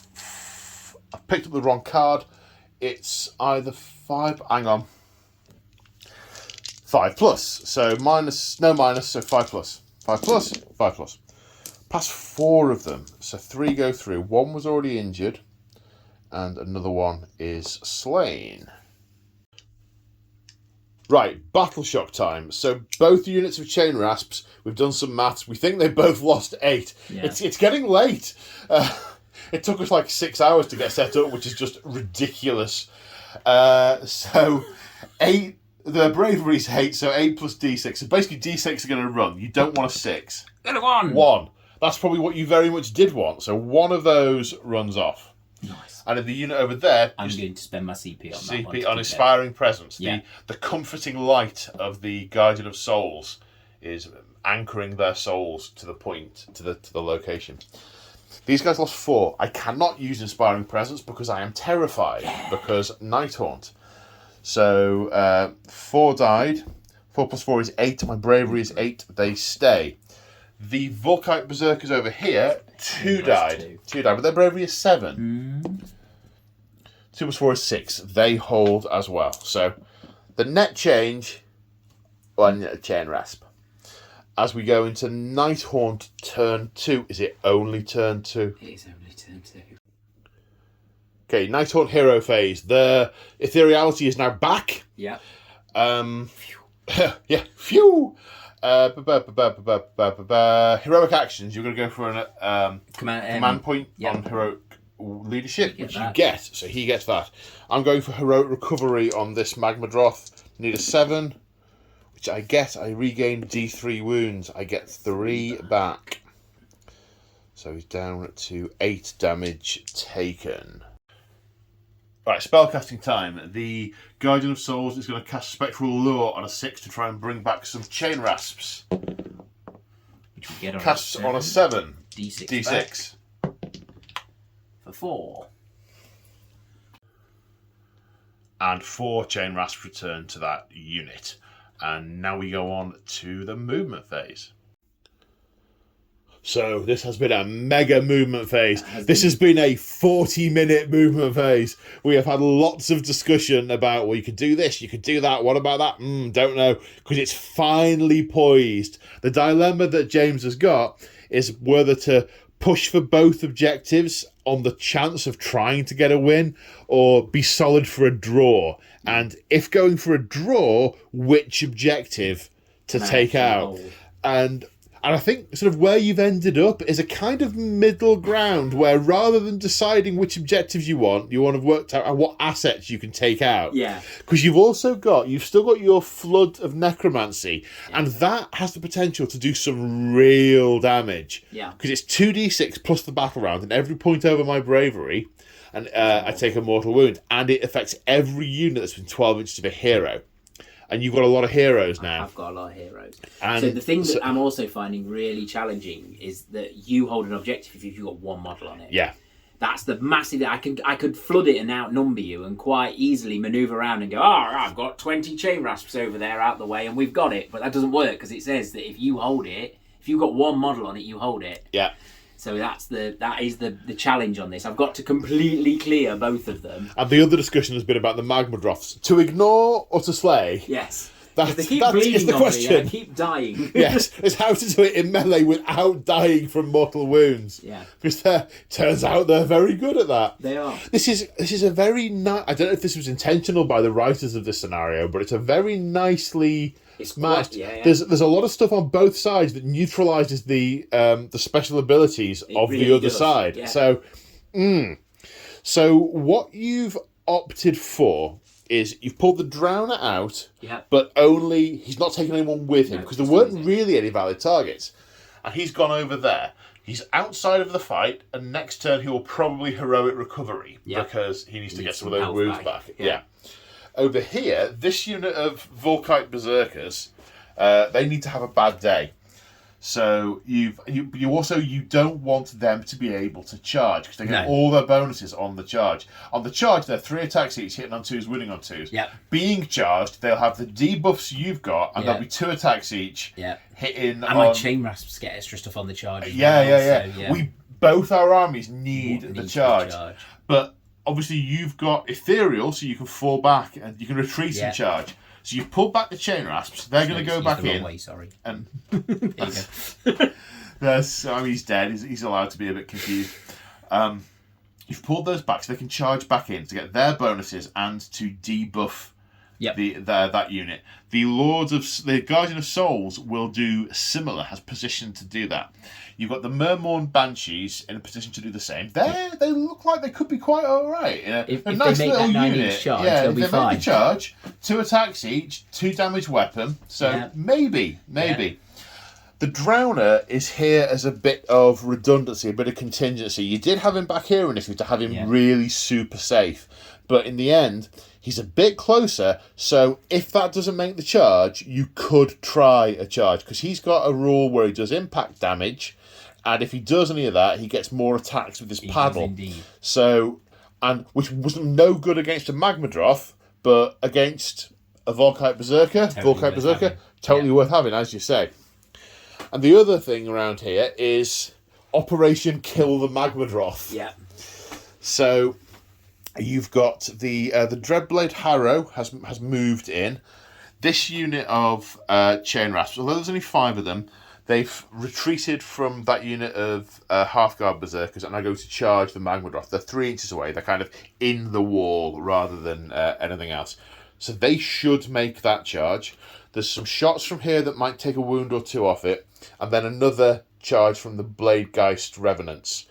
You really want those in, but they're a 9-inch charge as well. And you've only got 1 CP. Yeah. So, I'm sure I'd read a thing that they get something about a +1 on the charge when they come in from whatnot, but I can't find where it was. I don't know what it was from. I've been through the bits at the beginning of the book. I can't see it. It's not, can't find it. That vaguely rings a bell to me as well. I might have another quick flick in the book just so that I don't... Is it? It's in the scenario. Is it the scenario one? It's in the scenario. Hang on. One moment, caller. Yeah, it's in the scenario. Attacks from the underworld. If you set them up this turn, you get +1 to charge. So that's slightly better odds than 1 in 3. Everywhere. It's by about 40%. Not on him. He didn't come in this. No, he's just moved himself. The last ones you've set up are the Tomb Banshee and the Cairn Wraith are up there. Now, it's going to be really challenging for me to get up those stairs and get to them in my next turn. Yep. Whereas you can just float down. Yep. And you're in range to use the Necromancy power because they're both heroes. Yep. And the Cairn Wraith has got... he has a number of attacks equal to the number of models within 3 inches of him. So you can potentially charge him in and get some seriously I think I can clear 10 attacks fairly comfortably. Yeah. Which would be quite cool. Yeah. So I'll have a decision to make. Do I run something up the stairs to go and try and take those out? If you get the double turn. If I get the double turn. Yeah. Well, no. If I get the next turn, it won't be a double. Of course it won't. It can't because you've got this turn. Yes. Yeah. Yes. I will have. Yes. Yes. Sorry. So that's a vague summary of the last 40 minutes of our lives. That's been intense. It has. And in the garage. Well, quite. This studio. Yeah. I mean, yeah. Sorry. Yeah. Right. Shooting phase. Right. You've got 10 shots into the Magmadroth. Yeah. That cannot bounce back and... I mean, your bolts are going to sort of melt once they've put a hole in me, but... I can't get wounded from them, though. Yes, exactly. Hitting on... Was it 4s? Yeah. Okay, so what's that? 5, 6? 5. 5. Yeah, no 5. 6s. Then wounding on 3s, I think. Is that right? I think that sounds right, but I'm going to look at the card. That's right. It's either 3 or 4. The card's not there. There it is, yes. 4s and 4s. 4s and 4s. Okay, 3. 3. Is there a rend?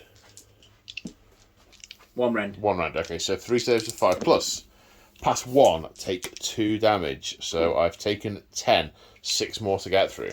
That's a good start. But now we are on to charges. Banshees don't have a shriek thing anymore, do they? Sorry. Let's check. Okay, start the charge phase. The Blade Geist Revenant's going in first. Need an 8 because the scenario. James is going with these first because if they're the ones he most wants to get in, so we'll use his CP reroll if they don't make the 8. Come on, guys, you can do it. No, 4. they can't. 4 to victory. I feel like forward to victory, and you're changing the dice. Swapping dice out. Oh, that's a 7, an inch short. The Dreadblade Harrow needs a 3. Gets a 9. He can roll a 9. Dink. And then these guys need a 3. Yeah, so we got a 9. 9. 9. And a 7. So the Magmadroth is stunned, -1 to save, and shrieked, -1 to hit. Now we're coming over to the Mermorn Banshees. Yep. That also need an 8. Can you make the 8 when you need it? Here we go. Yes, they make it in. But it's an 8. It's an 8. 8. Now, which is next? The Chain Rasps? Do the Chain Rasps. It's an 8. 8. So that's... done again, but I can choose to... You can choose to go down to... not Petrify, Shriek. It's just Shriek. And then the Guardian of Souls. It's an 8. That's another... Yes, there's no additional there. I'm going to roll for... Are you going to... I'm going to roll for him because I don't have to move him. So at least if I get a 10 or more, I could have the fight last. And if I don't, I might not move him in. We'll see. Okay. Well, you need a 9 for him anyway. I get 10. So you get the 10 and the fight last and the impact hits. Yeah, so we'll have that. So everybody over here is in. Yeah, so move all those in. So Alrak has finished his charge move on a 2+, who does D3 wounds on impact hits. So he does it, and he does... 2, which kills 1. It's going to kill the nearest guy. And that means he's going to get his additional D3 attacks. D3 attacks yeah. on the ore. And we've just been talking, you've decided you're going to try and put the archers in over there as well, in the hope of getting a strike last. Yeah. Yeah. That's what we go for. No. So they don't make the charge, and they don't get a 10. Cool. Okie dokie. Right, before the fight phase, monstrous rampages. So I'm going to stomp on those Chain Rasps on a 2+ for D3 mortal wounds. For 2 ward saves. 1 dice. Got 1. So, a couple of things at the start. The Volkite Berserkers over here. I'm going to use Fierce Counterattack to give me strikes first. Now, they also have strikes last because they're petrified. So we're just saying they're just cancelling out. So we're going back to alternation. Alternations over there. They get a once per battle ability called Berserk Fury, which basically is fight on death. Yeah. So they are doing that as well. Cool. Right, where are we going to start then? I mean, if you want to kill that, as slim as the chance is... You need to do it first. I think you need to do it. You need to go over here first. I think so too.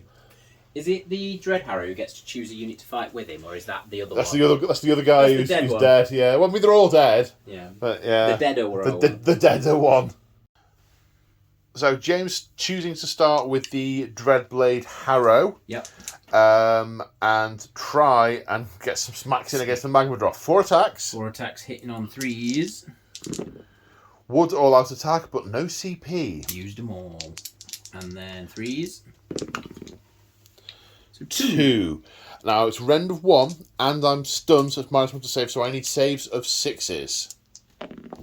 Which I don't make. They're 2 damage. So that is 4 damage taken, which puts me up to 14 damage taken. I have 16 wounds. Getting close. It is getting close. Now you're going to bleed on me. Bleed. 1 mortal wound, which you might ward, which you don't. So you take a mortal wound over there. Okay, I'm activating these Volkite Berserkers because I've checked the wording, and the fight on death isn't if you haven't already fought. So I can fight now, And then when they die, they get to fight again Yeah. when they die, which is pretty cool. Maximising your output. So, we've got 3 guys into the Chain Rasps, one of which is the Carl, so he gets an extra attack.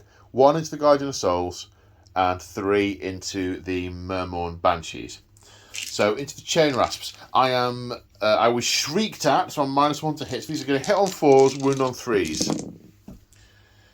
So that's 3 hits, wounding on 3s, 1 wound, 1 save of 5+.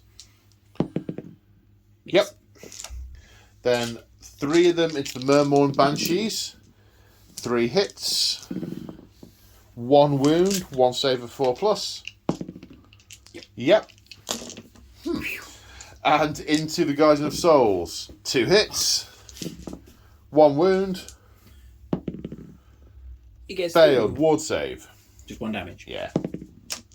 Nope. Okay, 1 damage there.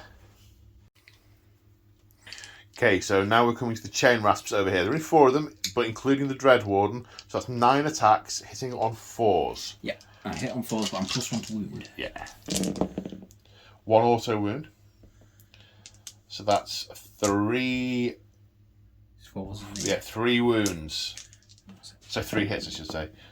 And then 2 wounds in total. I'm -1 to save because I've shrieked. I need 2 5+ saves because no rend. If I pass 1 of them, he's still alive. Oh, don't do that. I fail them both. So I do 1 mortal wound back to you, which you may or may not ignore. Which I don't. And the Auric Rune Sun is dragged down. So Chain Rasps activating first over here. 11 guys, including the Dread Warden, so 23 attacks, hitting on 4s. 2 auto wounds and 4 other hits. That's really not great. Nearly 50%. Wounding on 3s. Okay, so that's 5 saves at -1 because I am stunned. So 6s. No, that's 5 wounds. So that kills 2 and puts a wound on another guy. So the 2 that died fight back. They're -1 to hit, so they're going to hit on 4s, wound on 3s, 1 save. Failed ward. No, so that kills 1 of them. The Drowner next. 4 attacks in his profile plus D3 because he skewered someone with his ram. 1 extra. 5 attacks, hitting on. 3s. 4 hits. Wounding on. 3s. 4 wounds. Rend. -2. -2, so straight through. And then D3 damage. D3 damage each. Yeah. Wow. So, You can roll more at once, doesn't matter. oh, right, yeah, It's not that 40k. thing, and that doesn't That's make at 6. 6. 1, 2, 3, 6. 6. Okay, so that guy dies, and he will fight back against the Chain Rasps. This guy dies, Yeah. and will fight back against the Guardian. This guy dies, and will fight back against the Mermorn Banshees, and this guy takes a wound. So that's the Carl. 3 attacks, hitting on 4s, wounding on 3s, 1 save. Ward. Nope. No, so that's another dead Chain Rasp. Then against the Guardian of Souls, 1 hit, 1 wound, makes the save. And against the Banshees, 1 hit, 1 wound, fails the save, ward of 6, Nope. kills a Banshee. Ooh. The Mermorn Banshees attacking with their chill daggers, 2 attacks each, so 6 attacks. Hitting on 4s. Ooh! 1. My dice are letting me down. Wounding on 3s. We get 1. Yep, rend of -2, 2, 2 goes straight damage. through, 2 damage. Kills that guy, puts a wound onto that guy. He fights back, doesn't hit. Okie dokie. And then last up, we've got the Guardian of Guardian Souls, Souls who pile in. gets to pile in 3 inches and attack the last Berserker. 3 attacks. Add 1 to win rolls for this if he... Sorry. So that rule buffs all the other nearby units. Yeah, rather... all units within 12 get +1 to wound. So they were wounding on 2s. They were yeah. Okay. Yeah. Okay. So we're hitting on 3s. Oh no! Don't do it, you moron. Well, he's going to run away. He is, yeah, but there you go. Wounds -1. -1. Save for 6. No. 2 damage. 2 damage, okay, that kills him. And then he can fight back against him. Yeah, he'll fight back against the Guardian because he's the one who just clonked him. Yeah, 1 save. 1 save, 4 up. Yeah. Okay, so I knew my rules. well, isn't like this is your army. No, you've turned up today and said, "What am I playing?" Yeah, basically, pretty much. Yeah. So at the end of the second battle round, one of the chain rasps went to battle shock. Didn't turn the camera on. We thought they just pass. Whoops. And the Nighthaunt have pushed back. They've cleared out a Magmadroth from over here, cleared out that unit of Berserkers. And they're poised next turn to unleash all their, nefarious necromancy. Shenanigans. Speaking of which, shall we see who gets the priority for battle round 3? Good luck. You. Now, do you want to go next, or do you not? Do you want the double turn? I think I do. Okay. Nighthaunt, turn 3. Okay, so we're at the start of the 3rd turn, and James is using the Flood of Necromancy. Under the command of Alrak the Drowner, these Nighthaunts seek to lure the foolish Dwarden into a trap. Once surrounded, waves of dark necromancy will be unleashed upon the hapless Fyreslayers, stealing away their life energy and ensnaring their souls for Nagash. Excellent. So, every unit that's within 12 inches of a Nighthaunt hero, we roll for. That's these Halfguard Berserkers. The Auric Runefather is within range of the Guardian of Souls. And those Halfguard Berserkers and the Battlesmith are in range of one or other of the two nasties up there. So, you roll 2d6 for each unit and add the battle round. So we're adding 3. You're adding 3. Okay. The bravery we just checked, all the units affected are bravery 8. Yep. So for every point over 8 you get, mortal wounds are taken. So we'll start with the character. Okay. You ready? Yep. So 7 plus 2 is 9. Plus 3 is 9 is 10. Yeah. So bravery is 8, so he takes 2 mortal wounds. Cool. He has a ward save of 6. So he takes a mortal wound. Next unit. 8. 8 plus 3 is 11. So 3 mortal wounds. 4 does 8. Yes, that's right. Sorry, 11. Yep. Yes, don't worry, brain. 6 is ward? No. So 1 and a bit are killed. Excellent. That's just... Could you... doesn't matter who it goes on. Yep. And then... Okay, the Auric Runefather on Magmadroth. 6 plus 7, 3... No. Yeah, 6 plus 3 is 9. So he takes a mortal wound. My brain's not working on numbers now. No. It's... yeah. These Volkite Berserkers. 4 plus 3 is 7. No. More powerful used at the end of the game, but... so you've stripped a few wounds off here, there, and everywhere. Yep. Yes! Yeah. Okay, right, the rest of the hero phase now. So heroic actions, we're both going for heroic recovery. Alrak the Drowner needs to get 10 or less. Ooh, should I roll the dice? It's 11. He doesn't get it. The Auric Runefather needs 8 or less. He gets and it. he does for D3 for 2 wounds back. Knows what he's doing. He does indeed. He's probably sort of slugged some fire ale or something. Yeah. Spells. Do you know what you're casting? Yes, we're going to do his one that lets me bring them back on a 6. Okay, I need models. to look what it's called. I can't remember. Spectral Lure. Spectral Lure. 2d6. Need a total 6. Yep. So 11. Okay, which unit are you doing on the chain rasps? Do it on the chain rasps, yeah. 4 back. And that's it for the hero phase. Heroic actions done, spells done, no CP to use, and the Flood of Necromancy has been unleashed. Not as powerful as I had anticipated it being. Yeah. Okay. But I think if I risk it waiting for another turn or so, I might have less characters to have them in. Yeah, exactly. Yeah, okay. Right, movement. Okay, so the end of the movement phase, it's ghosty. It's ghosty everywhere. Okay, so the Drowner has used his Ferryman ability to pick up the Craven Throne Guard and come over here.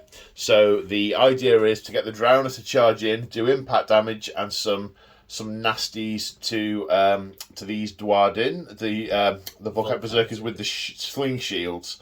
They're not much cop fighting back, got one attack each. Yeah. So they are not a big threat on the return. But then also there's some wounds can plink off, can be plinked with the shooty. Yeah. The Cairn Wraith and the Banshee have floated down. The Banshee is targeting the Battlesmith to take out, and the Cairn Wraith can charge through here to try and get into the middle of those 9 Volkite Berserkers to try and get the many attacks. The Guardian of Souls has run and has got close enough to, as long as James makes the charge he wants, the Cairn Wraith could be in range of his +1 to wound. Yeah. Then the Mermorn Banshees can potentially charge in the front as well. So there's some serious violence coming in over here. Speaking of serious violence, all of these deados are circling the... All I heard was Rimmer then, dirty deadies! No, don't worry. Was that from one of the series I don't watch? Probably, yeah. If it was, Red Dwarf. Yeah, I know, but if it was from series 7 or 8... No, it's an old one. He was going on protest marches with his dad and them. Do you know what? It's worse than that. I'm on audiobooks. It's from one of the books. It's one of the books. It's from a book. Sorry. Like I say, I think that was possibly from Better Than Life. Yeah, I don't think it was from Infinity Welcomes Careful Drivers. No. It's one of them. Yeah. Anyway, sorry. Slight tangent. Slight tangent. Yes, they might be able to cure you. Oh yes, Lister. I'm sure they cured death the minute we left Earth. There you go. Mrs. Jones, take 2 of these once a day before night, and you'll soon be living again. Carol, next corpse, please. Sorry, we should probably. Your Red Dwarf far better than I do. We should probably go back to the Warhammer. Shall we? Yeah. Okay. Let us Warhammer. So all these deados are circling the remaining Magmadroth, the Auric Runefather. We've got the Chain Rasps over there, the Chain Rasps here. The Dreadblade Harrow is potentially going to be used to mimic an all-out attack from the other side of the battlefield, to do that over here as well. And the Bladegeist Revenants are going to be in as well. Now, what is interesting is all these units have a 1-inch range. There's only going to be so many minis you can get around the unit. Yeah, but with 4 possible attacks, you could you're looking for that Petrify to fight last. Yeah. Yeah. It's a shame it doesn't stop your lava blood. Well, quite. But that's not a unit I can use fierce counterattack with. Right, okay, so that's good. So, yeah, indeed. Phew. So, shooting. 10 shots over here into the sling shield. Yep. Hitting on 4s, wounding on 3s. Or is it wounding on 4s? I don't know why I've got a mental block. I did just look. It's 4s and 4s. 4s and 4s. Okay, 3 rolls to wound, 1 auto wound. That's right, so it's 2 saves at rend of 1.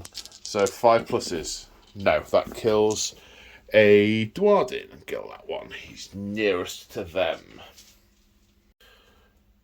Right, charge phase. First up is Alrek. Here's the longest charge. It needs a 9. 7. Are you going to forward to victory? One of you with 2 CP? Yep. Guess the 4 does not make it. Okay. Where are we going next? Do the Cairn Wraith. Okay. Needs a 3, but I'd like a 5. So he makes an 11. Which is Petrify. Which is petrifying. Well remembered. Petrified. Banshee. Needs a 3. Gets a 7. I believe that's -1 to hit. Got it on the page. It is subtract 1 from hit rolls. Which is called? Shriek. Shriek, okay. That makes sense from a Banshee. From a Banshee, it does indeed. Now, she does something on the charge as well. Do we do it now? Let's check. Right, that happens at the end of the command phase, so we will come... charge phase. Charge phase. Wrong game, wrong phase. So we will come back to that. Okay, the Mermorn Banshees, is that where you go next? We'll go next for those, yeah. Okay. Coming in. Like a 6? They're not making more it on a than 4. that. That's a shame. That is a shame. Right, where are you going now? Let's do the... Time warp again. Do these chain rasps. Okay, that's a 5. And the Chain Rasps charge, and I'm going to unleash hell with my Roaring Fire Stream. -1 to hit, so 3s. Maxes out at 10 attacks. Because there's a lot of rasps there. Wounding on 3s. 4 saves. 2, 3, 4. 3 wards. That's one of them, and I'm throwing a Fire Steel Axe at you. No. So kill 3, or was it 2? 2. Right, the Revenants are next. They need a 4 or a 5. I think it's a 5. They get an 11. That's a Petrify. Gotcha. So he's going to be fighting last. Uh-oh. And the Dreadblade Harrow. It gets 12. So he can downgrade that to a stun. So you've got all the effects. So out of the charge phase, Monstrous Rampage, I am going to roar at the Blade Geist Revenants on a 3+, which passes. So your eternal souls are scared. Yeah. And can no longer be issued orders in this turn. Okay. Okay. I think that's it, isn't it? So did you want to make them fight? They I can't. can't. But can he? No. And there's No. So... It's a berserker thing. It's right. Either the elites or the regular berserkers can do it, but Right. none of the others. Okay. So now we're just on normal initiative, normal alternations, and you've petrified 2 units. So basically, the only unit I'm going to be able to activate before you fought all of yours is the Battlesmith. Smith, so I might as well go with him. What I can do is I can all defend somewhere, because we might be headstrong, but we're not stupid. Yeah. So Ulrich the Drowner is issuing all-out attack to the Tomb Banshee. He's the general, so his range is 18 inches for issuing orders. So she is all-out attacking. The Dreadblade Harrow is using his echoing ability to put all-out attack on the Chain Rasps. Obviously, James would have put it on the Revenants, but they got belched at by the... Scared. Yeah.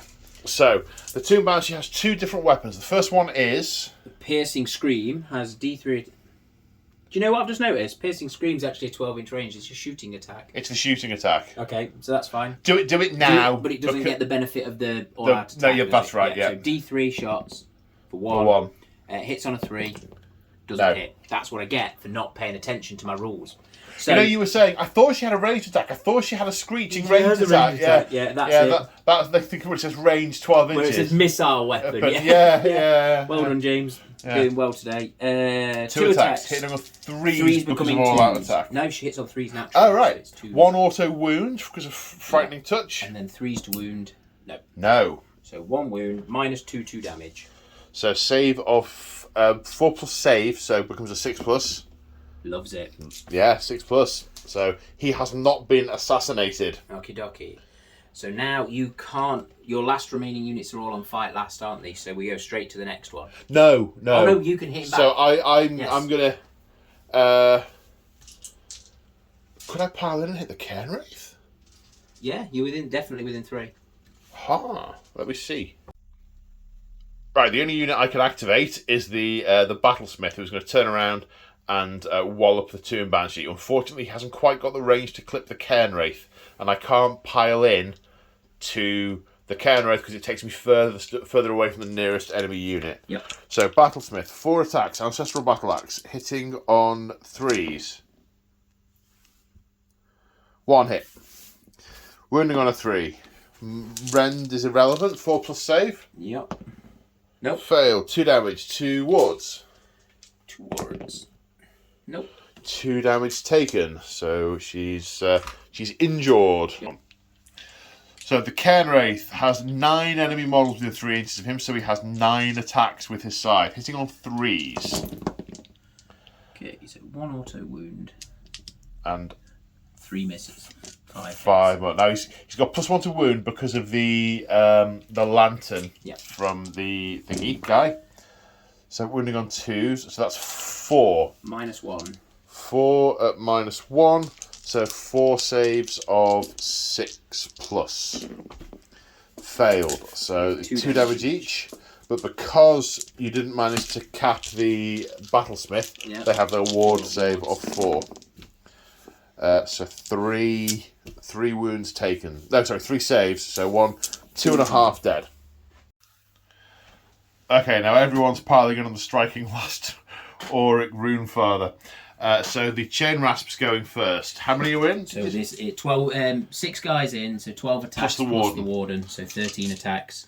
They're all out attack, so they're +1 to hit, and they charge this turn, so they're +1 to wound. So it's 3s to hit, 3s to wound? Yeah. 2 auto wounds, and the rest rolled. 3 more. So a total of 5. There's no rend. Oh! -1 from your... Sorry, I did mean to say all out defence. Okay, yeah, that's fine. Go for it. Because he's not stupid. He's not stupid. He's not You've stupid. got command points, yeah. Yeah, so +1, -1, so we're back to 4s. Okay, so 3 damage go through, 4 damage go through, and I bleed onto 2 of them. 2 mortal wounds. Wards. 1 pass, 1 fail. So, do you know what? I'm going to fish out his wound counter and bring it over here for a minute. There we go. It can sit on there for the meantime. In the meantime, so Bladegeist Revenants on the charge, because of the whirling death rule, get an extra attack. So they have 3 attacks each. 8 of them are in, so that's 24 attacks. They couldn't all out attack, so it's 3s and 3s. Yep. 7 automatic wounds. Then the rest running on 3s. Oh, that's quite a few. That's quite a lot. That needs some maths. 4, 6, 8, 10, 12, 14, 16. 16 saves. What's their rend? These are at -1, but becoming -2, but going back to -1. So they're -1. No, what's the rend? The rend is 1. The rend is 1. Okay, so a net of -1. Yes. So 5s.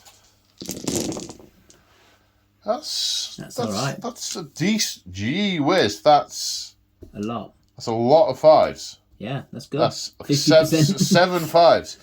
2, 4, 6, 8 wounds taken. So he's up to 12 damage. But 8 wounds taken. 1, 2, 3, 4 mortal wounds. 4 mortal wound saves. Nope. So 4 of them die. Well, become less animate than they were a minute ago. So now the Dreadblade Harrow, who has 4 wounds to get through. 4 attacks. Yeah. Hitting on 3. Wow. Okay. 4 ones. Well, that just happened. Yeah. Nice work, dude. The horse? Here goes the horse. The horse can definitely do more than he can. Yeah, he totally One can. auto wound. 1 auto wound. And roll to wound on that one. On a 3. Yeah. So the horse does 2 wounds. Yeah. Both of which fail. Go, Dobbin! And then splashback. Oh no, you just yes. Yeah. You do splashback. 1. So 1 wound of damage on him on a 6-up. So he takes. He takes a point of damage. So he has not been executed. How much does that leave him on? 2. Yeah. So close. And it's literally his Dreadblade was 2 damage as well. I know. And of 4 attacks, he did really well. Yeah. The donkey did better than he did. Yeah. Nice. Is that all your attacks now? Do I get to do my stuff? I think. And I was saying I didn't need those chain rasps in. Well, there was no room for them. There was literally no room. You had revenants that, in fact, because you did those chain rasps first. Yeah, and there were 2 revenants that couldn't get in. That might have been the difference. That might have been the difference. 6 attacks. Yeah. Yeah. It is on to you, mate. Right. Okay. Time to smash back. Yeah. Right, now I'm going to fight back with the Auric Runefather. I have to decide where all the weapons are going before I roll anything, don't I? The Runefather, I think, is going to go into the Bladegeist, and the Magmadroth is going to go into the Chain Rasps. Okay. We're ignoring the other guy for the minute. Yeah. Right, 4 attacks with the Latchkey Grand Axe. This is actually the key that opens the vault, as well as being a weapon. I don't know what happens if they dent it out of shape during a fight. They probably shudder at the thought that the workmanship would be that shoddy. Wounding on 3s. 3 at no... Well, if the rend's irrelevant. 3 saves for 4+. Kill 2 more. Well, save 2 go through. It's 4 damage each, the latchkey. So that's 8 wards. 8 wards. Oh, so that's that unit smushed. Good. 6, 8. 8, 6 is coming up. Nope. Six. Four had Four already already died, dead, so that's the unit. Right, the Magmadroth at this number of wounds only has 3 claws and horns attacks into the chain rasps. All hit. Wounding on 3s, all wound. 3 chain rasp saves. Makes 1. 2 damage each, so 4 wards. Past 2, so 2 get killed. The Blazing Maw is 3 attacks hitting on 4s, 2 hits. Wounding on 2s, 2 wounds. 2 saves of 5+. Nope. D3 wounds each. For 4 wards. Past 2, so 4 killed in total. Then at the end of the combat phase, but I don't mind if we do it now, do it just now because, so it's done, because yeah. we're on it. The Lashing Tail. How many chain rasps are left? Oh, more than 6. So 6 or less just takes D3 mortal wounds for 3. 3 saves. Kills another 2. And the Harrow will be hit on 1 because he's a 1 model unit. No. Kidoki. As the tail is thrashed around. Well, that was pretty smashy. It was, wasn't it? So just as we've moved on to the Half-Guard Berserkers, we've just realised that we had stun over here, which is -1 to hit. We've been back and checked the footage, and it's only mattered for 1 attack, and we've put the chain rasp back that was killed. Yep. So 7 Half-Guard Berserkers, one of which is a Carl. 15 attacks, hitting on 3s. There's no minuses for striking the cairn wraith or anything, is there? I'm going to double check quick, but I don't think so. Attacks, his only rule is he can fly and he attacks equal to the number. So hitting on 3s.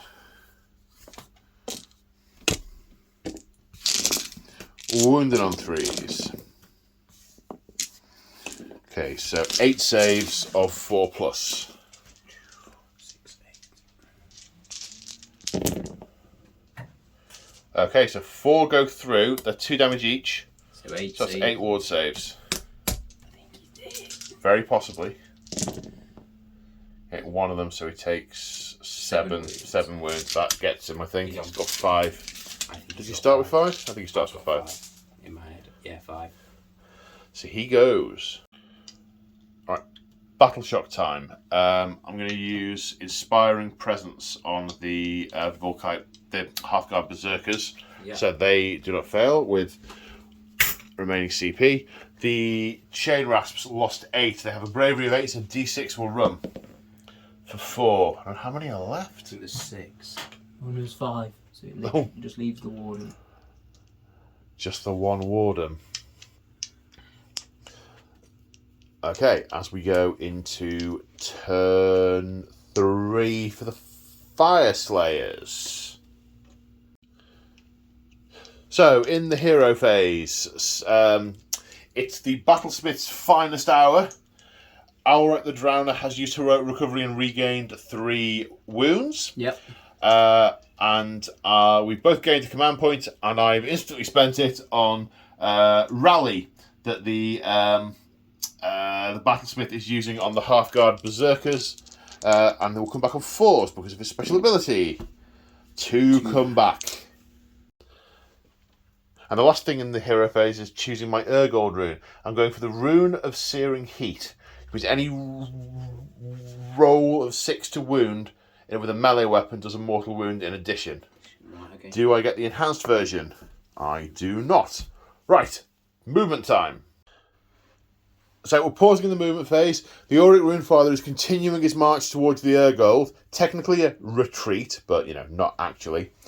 The Berserkers have moved up, ready to charge into the Dreadblade Harrow and the 1 remaining Chain Rasp.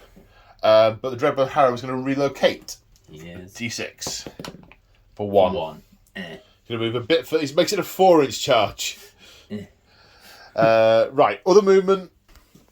So finishing off the movement phase, these Half-Guard Berserkers come up here to take out those last few Chain Rasps. The Auric Flamekeeper, whose dice is on a 5, so we still haven't seen him do his thing. I don't know what that thing does. Has run up.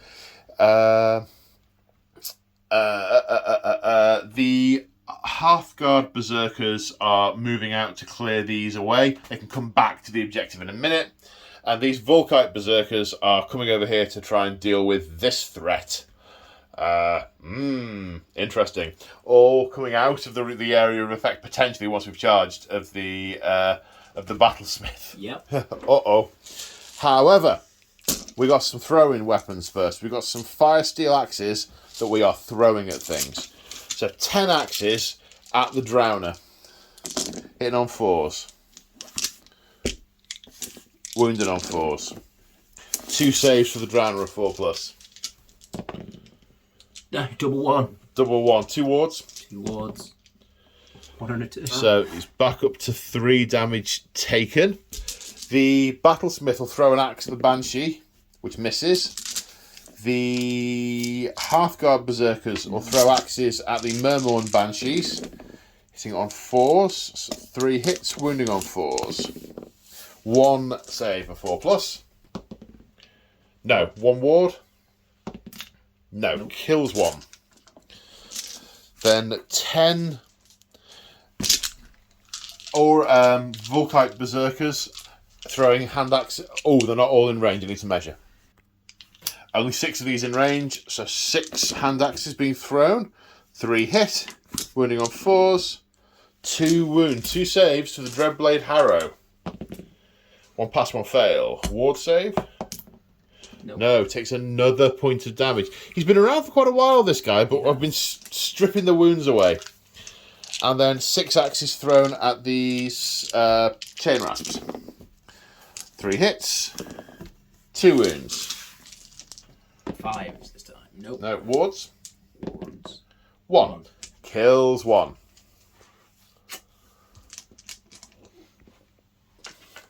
Okay, so that's all the very much lots of shooting. So... do you want to do Torrent Breath with the Magma? He retreated. Of course he did, sorry. Yep. Also, I can't really... Well, that's not breath. I guess he could be spilling lava over anyone, but you never know. Anyway, right, charges. Volkite Berserker, Hearthguard Berserkers in 8 inches. That's a shriek, I think. Now the Volkite Berserkers in the middle. 12. That they're gonna mob some stuff. Ending up here, completely mobbing them. Then the Hearthguard Berserkers. 9 inches. Ditto. And finally, these Volkite Berserkers are charging in with an 11. So after they've completed a charge, you pick a unit within 1 inch, then you roll a dice for every model in the Volkite unit. And for every 6, you deal a mortal wound as they throw their sling shields as they run in. Here we go.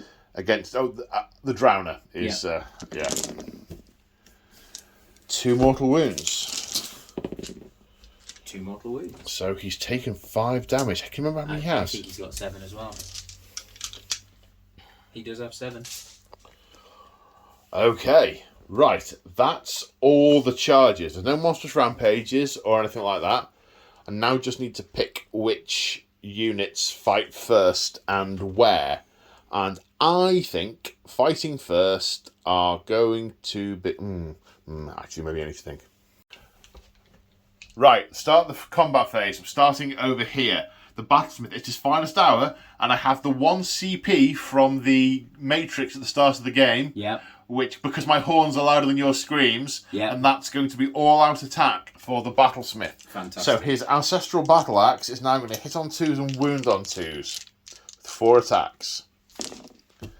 Oh, that was the time to do it. That was tight, yeah. So, 4 rolls to wound. Yeah. And wounding on 2s. So, they all go through us. Saving on 4s. 2 go through, 2 damage each. 4 saves, 4 wards. Make 1. So that's 3 damage has gone through. How many does she have? She's 5. She's 5. That gets her. Gets her. She's gone. Okay. And tales will be told in the ale hall. Hang on. This is ours. Arrgh. Right, where are you going? Where am I going? I reckon. Do we think it's got to be one of these two? I think it's got to be one of those two. So the Guardian of Souls. Or... Well, that's the unit I was debating. Yeah, it was going to be one of those two to activate first, I think but the same, yeah. but there's more wounds there for me to soak up. That's why I went with the Battlesmith, because there was a chance the Banshee could clip in. Come out the other side, Yeah. weren't you? Yeah. Yeah. There's only 2 Banshees left, but I think I'm going to go with the Banshees. Okay, 4 attacks. 4 attacks. That's 5. 4 attacks hitting on 4s. Shall we roll some more ones, James? Yeah, I mean... It's not like I haven't rolled any this game. So that's 1 save at -2 damage. Okay, -2. -2 Goes straight through. I'm not close enough for my ward save anymore, so that outright kills one. That So, 1 wound transfer. That one wound transfer from him, and that kills. Yep. Right. I think I want to activate them because I want to kill the Guardian of Souls before he hits me. Yep. Yeah. So I think there's 8 guys there. I'll do 4 on the Guardian of Souls, including the Carl, and 4 on the Banshees. Yep. So I'm +1 to wound while I'm within 12 inches of him. say again? I'm +1 to wound while I'm within 12 inches of him. Didn't make any difference. Did it not? No, I don't think it did. I think I rolled 2 really bad ones and a good one. Do you want to go back and check? Now we're good. Okay. Right, against the Guardian of Souls, hitting on 3s. 5 hits. Wounding on 3s. Right, the 6s do a mortal wound. Okay. And 4 saves. 4 saves. Fails 3. 2 damage each. That's 7 wards. Just as many as I've got.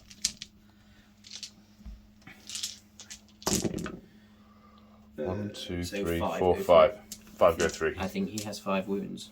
He took a damage earlier. Well, I think we've lost the dice somewhere. We have lost a dice along the way. But he's out of there.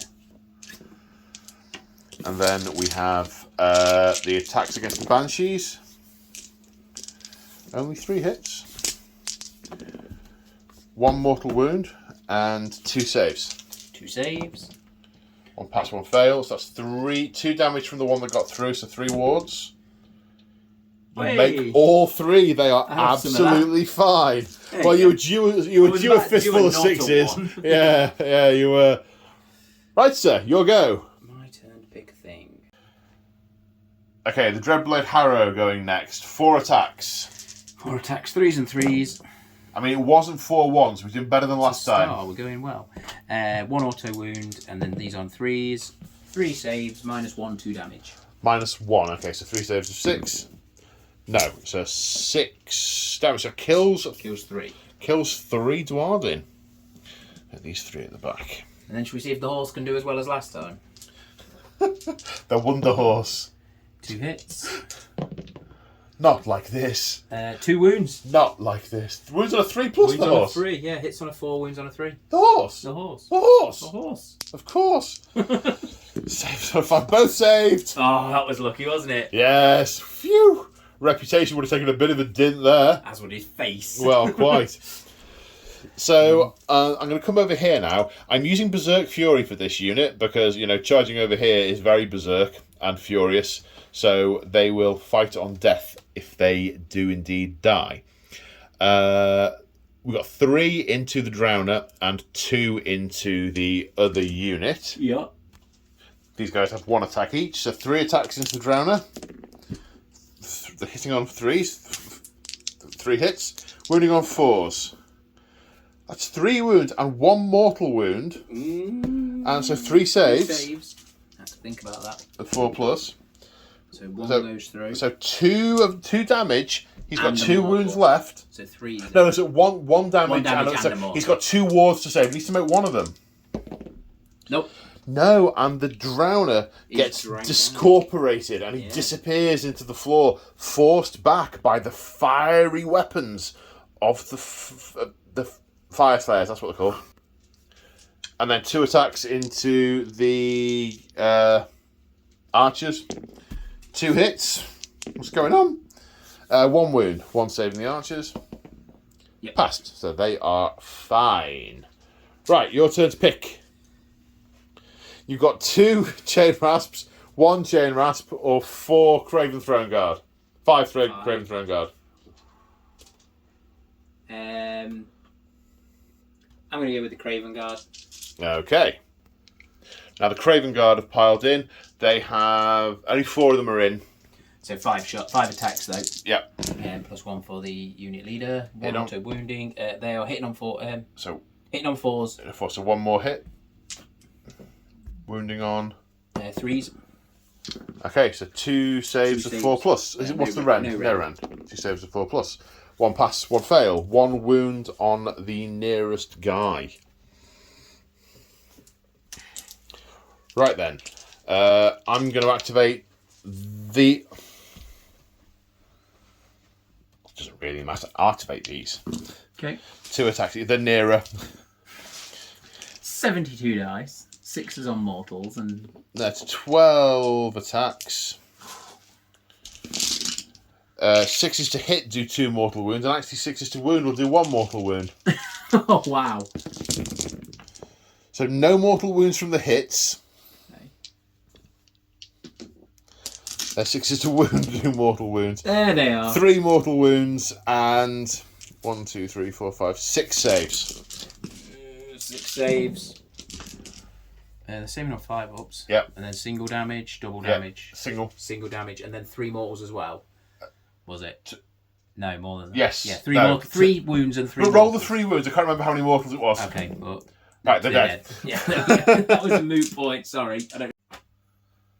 Now the 1 chain rasp attacking the berserkers. 4s and 4s. 4s and 4s. 1 auto wound and 1... so 2 saves. Yeah. Of 5 plus. Yeah. 2 fail. Kills 1. Gonna kill that guy in front of him. Right, so they're going to attack now, and it's 3 against each unit. And the cards against the Harrow. No. Oh no, he's not. No, he's not. No. So an extra attack on the charge, and +1 to hit and +1 to wound because they're Volkite Berserkers on the charge because of my sub-faction. So against the Chain Rasp, lock that them, and then 1 mortal and... Oh, it's all of them, 7, isn't it? yeah, 1 mortal and 7 Yeah, saves. Yeah, okay. So he's dead.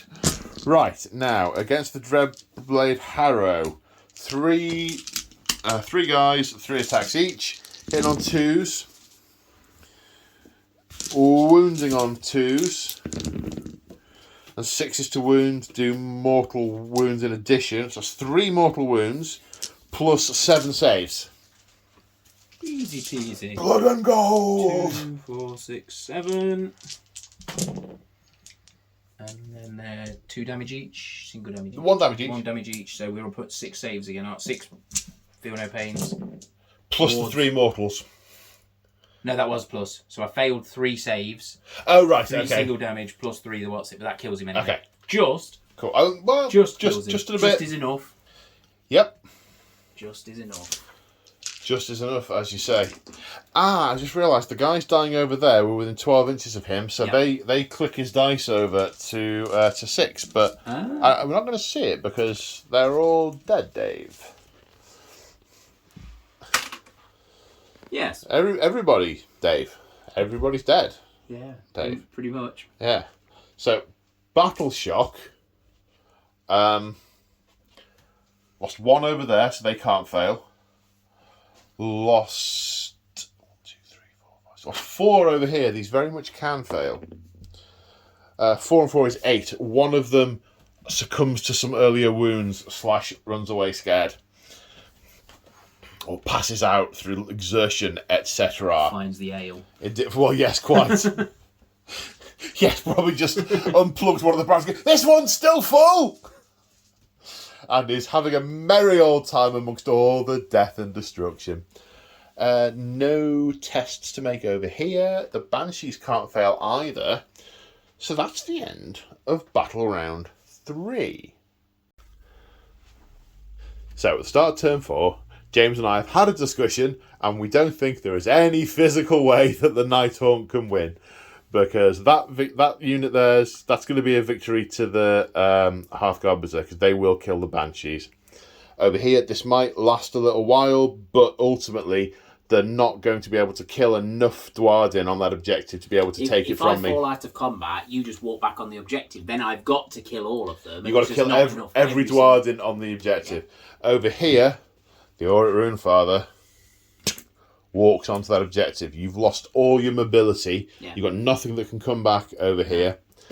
And the Nighthaunt, the Drowner, has just been driven out of the chamber. Yep. And as the Drowner fades into the floor, as do the 7 remaining Nighthaunt.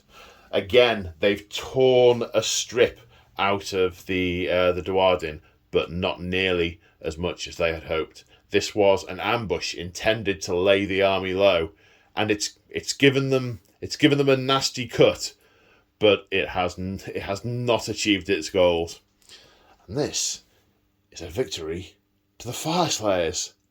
Woo! Sorry. So, what are your thoughts? It's a good game, mate.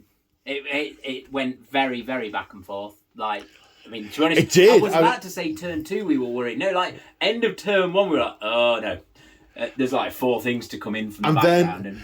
And then you snuffed out the Auric Runeson here, and then you surrounded the Runefather, and I thought, they're all going to go. Then you're going to mop up over here. Yeah. And the charges over there, I thought the Cairn Wraith would do more. If the Banshees had got the charge in as well, that might have made a real difference. Yeah. If you'd managed to assassinate the Battlesmith, I wouldn't have had a ward save. You wouldn't have been able to rally. Yeah. And over here, I mean, this could go on for 8 turns. Yeah, that fight there. No, there's going to be like 5 attacks on each side. Yeah. Maybe a wound or like. I mean, that's not entertaining to watch how that plays out. No, it is not. No, it's been a good game. I've really enjoyed it. The scenario very well thought through because each army has got something that sort of plays against the strengths of the opponent. I had a lot of mortal wound output, which gets through a lot of your stuff, but all your charge effects have really cripple what I've got. And my battle line units, the Volkite Berserkers, they're only really effective on the charge, and some not even then. Those are a defensive unit. I mean, It was a lot of fun. I loved going up and down the stairs. I thought that was great. I think with a little bit more of it, we can probably bring it into the game a little bit more. It's basically prototype 0.1.1, and I wanted to see which bits we liked and what we wanted more of, and yeah. Yeah, I know, it was really good. So, the next game, the other party, so the lodge has kind of split into 2. One came for the all gold stores, and which was a trap. It's a trap, and all of the runesmiths have headed towards the forge to try and reignite it, to breathe the life of Grimnir back into their magma hold once more.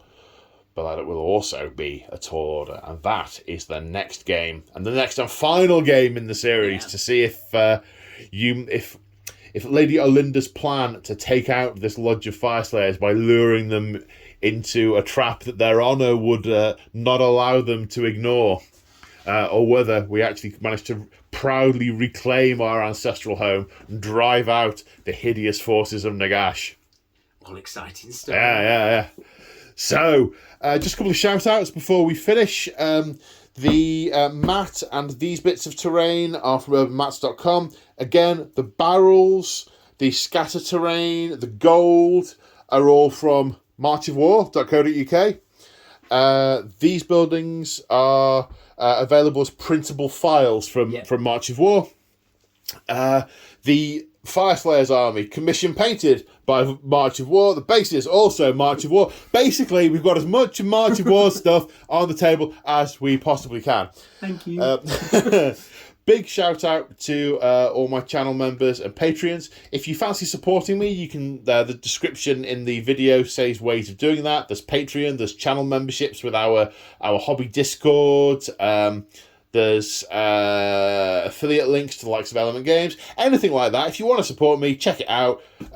Or not, I'm just glad if you enjoy watching the videos and if you've made it this far, to be quite honest. Big thank you for James for coming down and filming this series with me. Thanks for having me as always. You're very welcome, sir. And on that note, take care, everybody. We will see you in the next one. Say bye, James from March of War. Bye, James from March of War. Bye. Bye.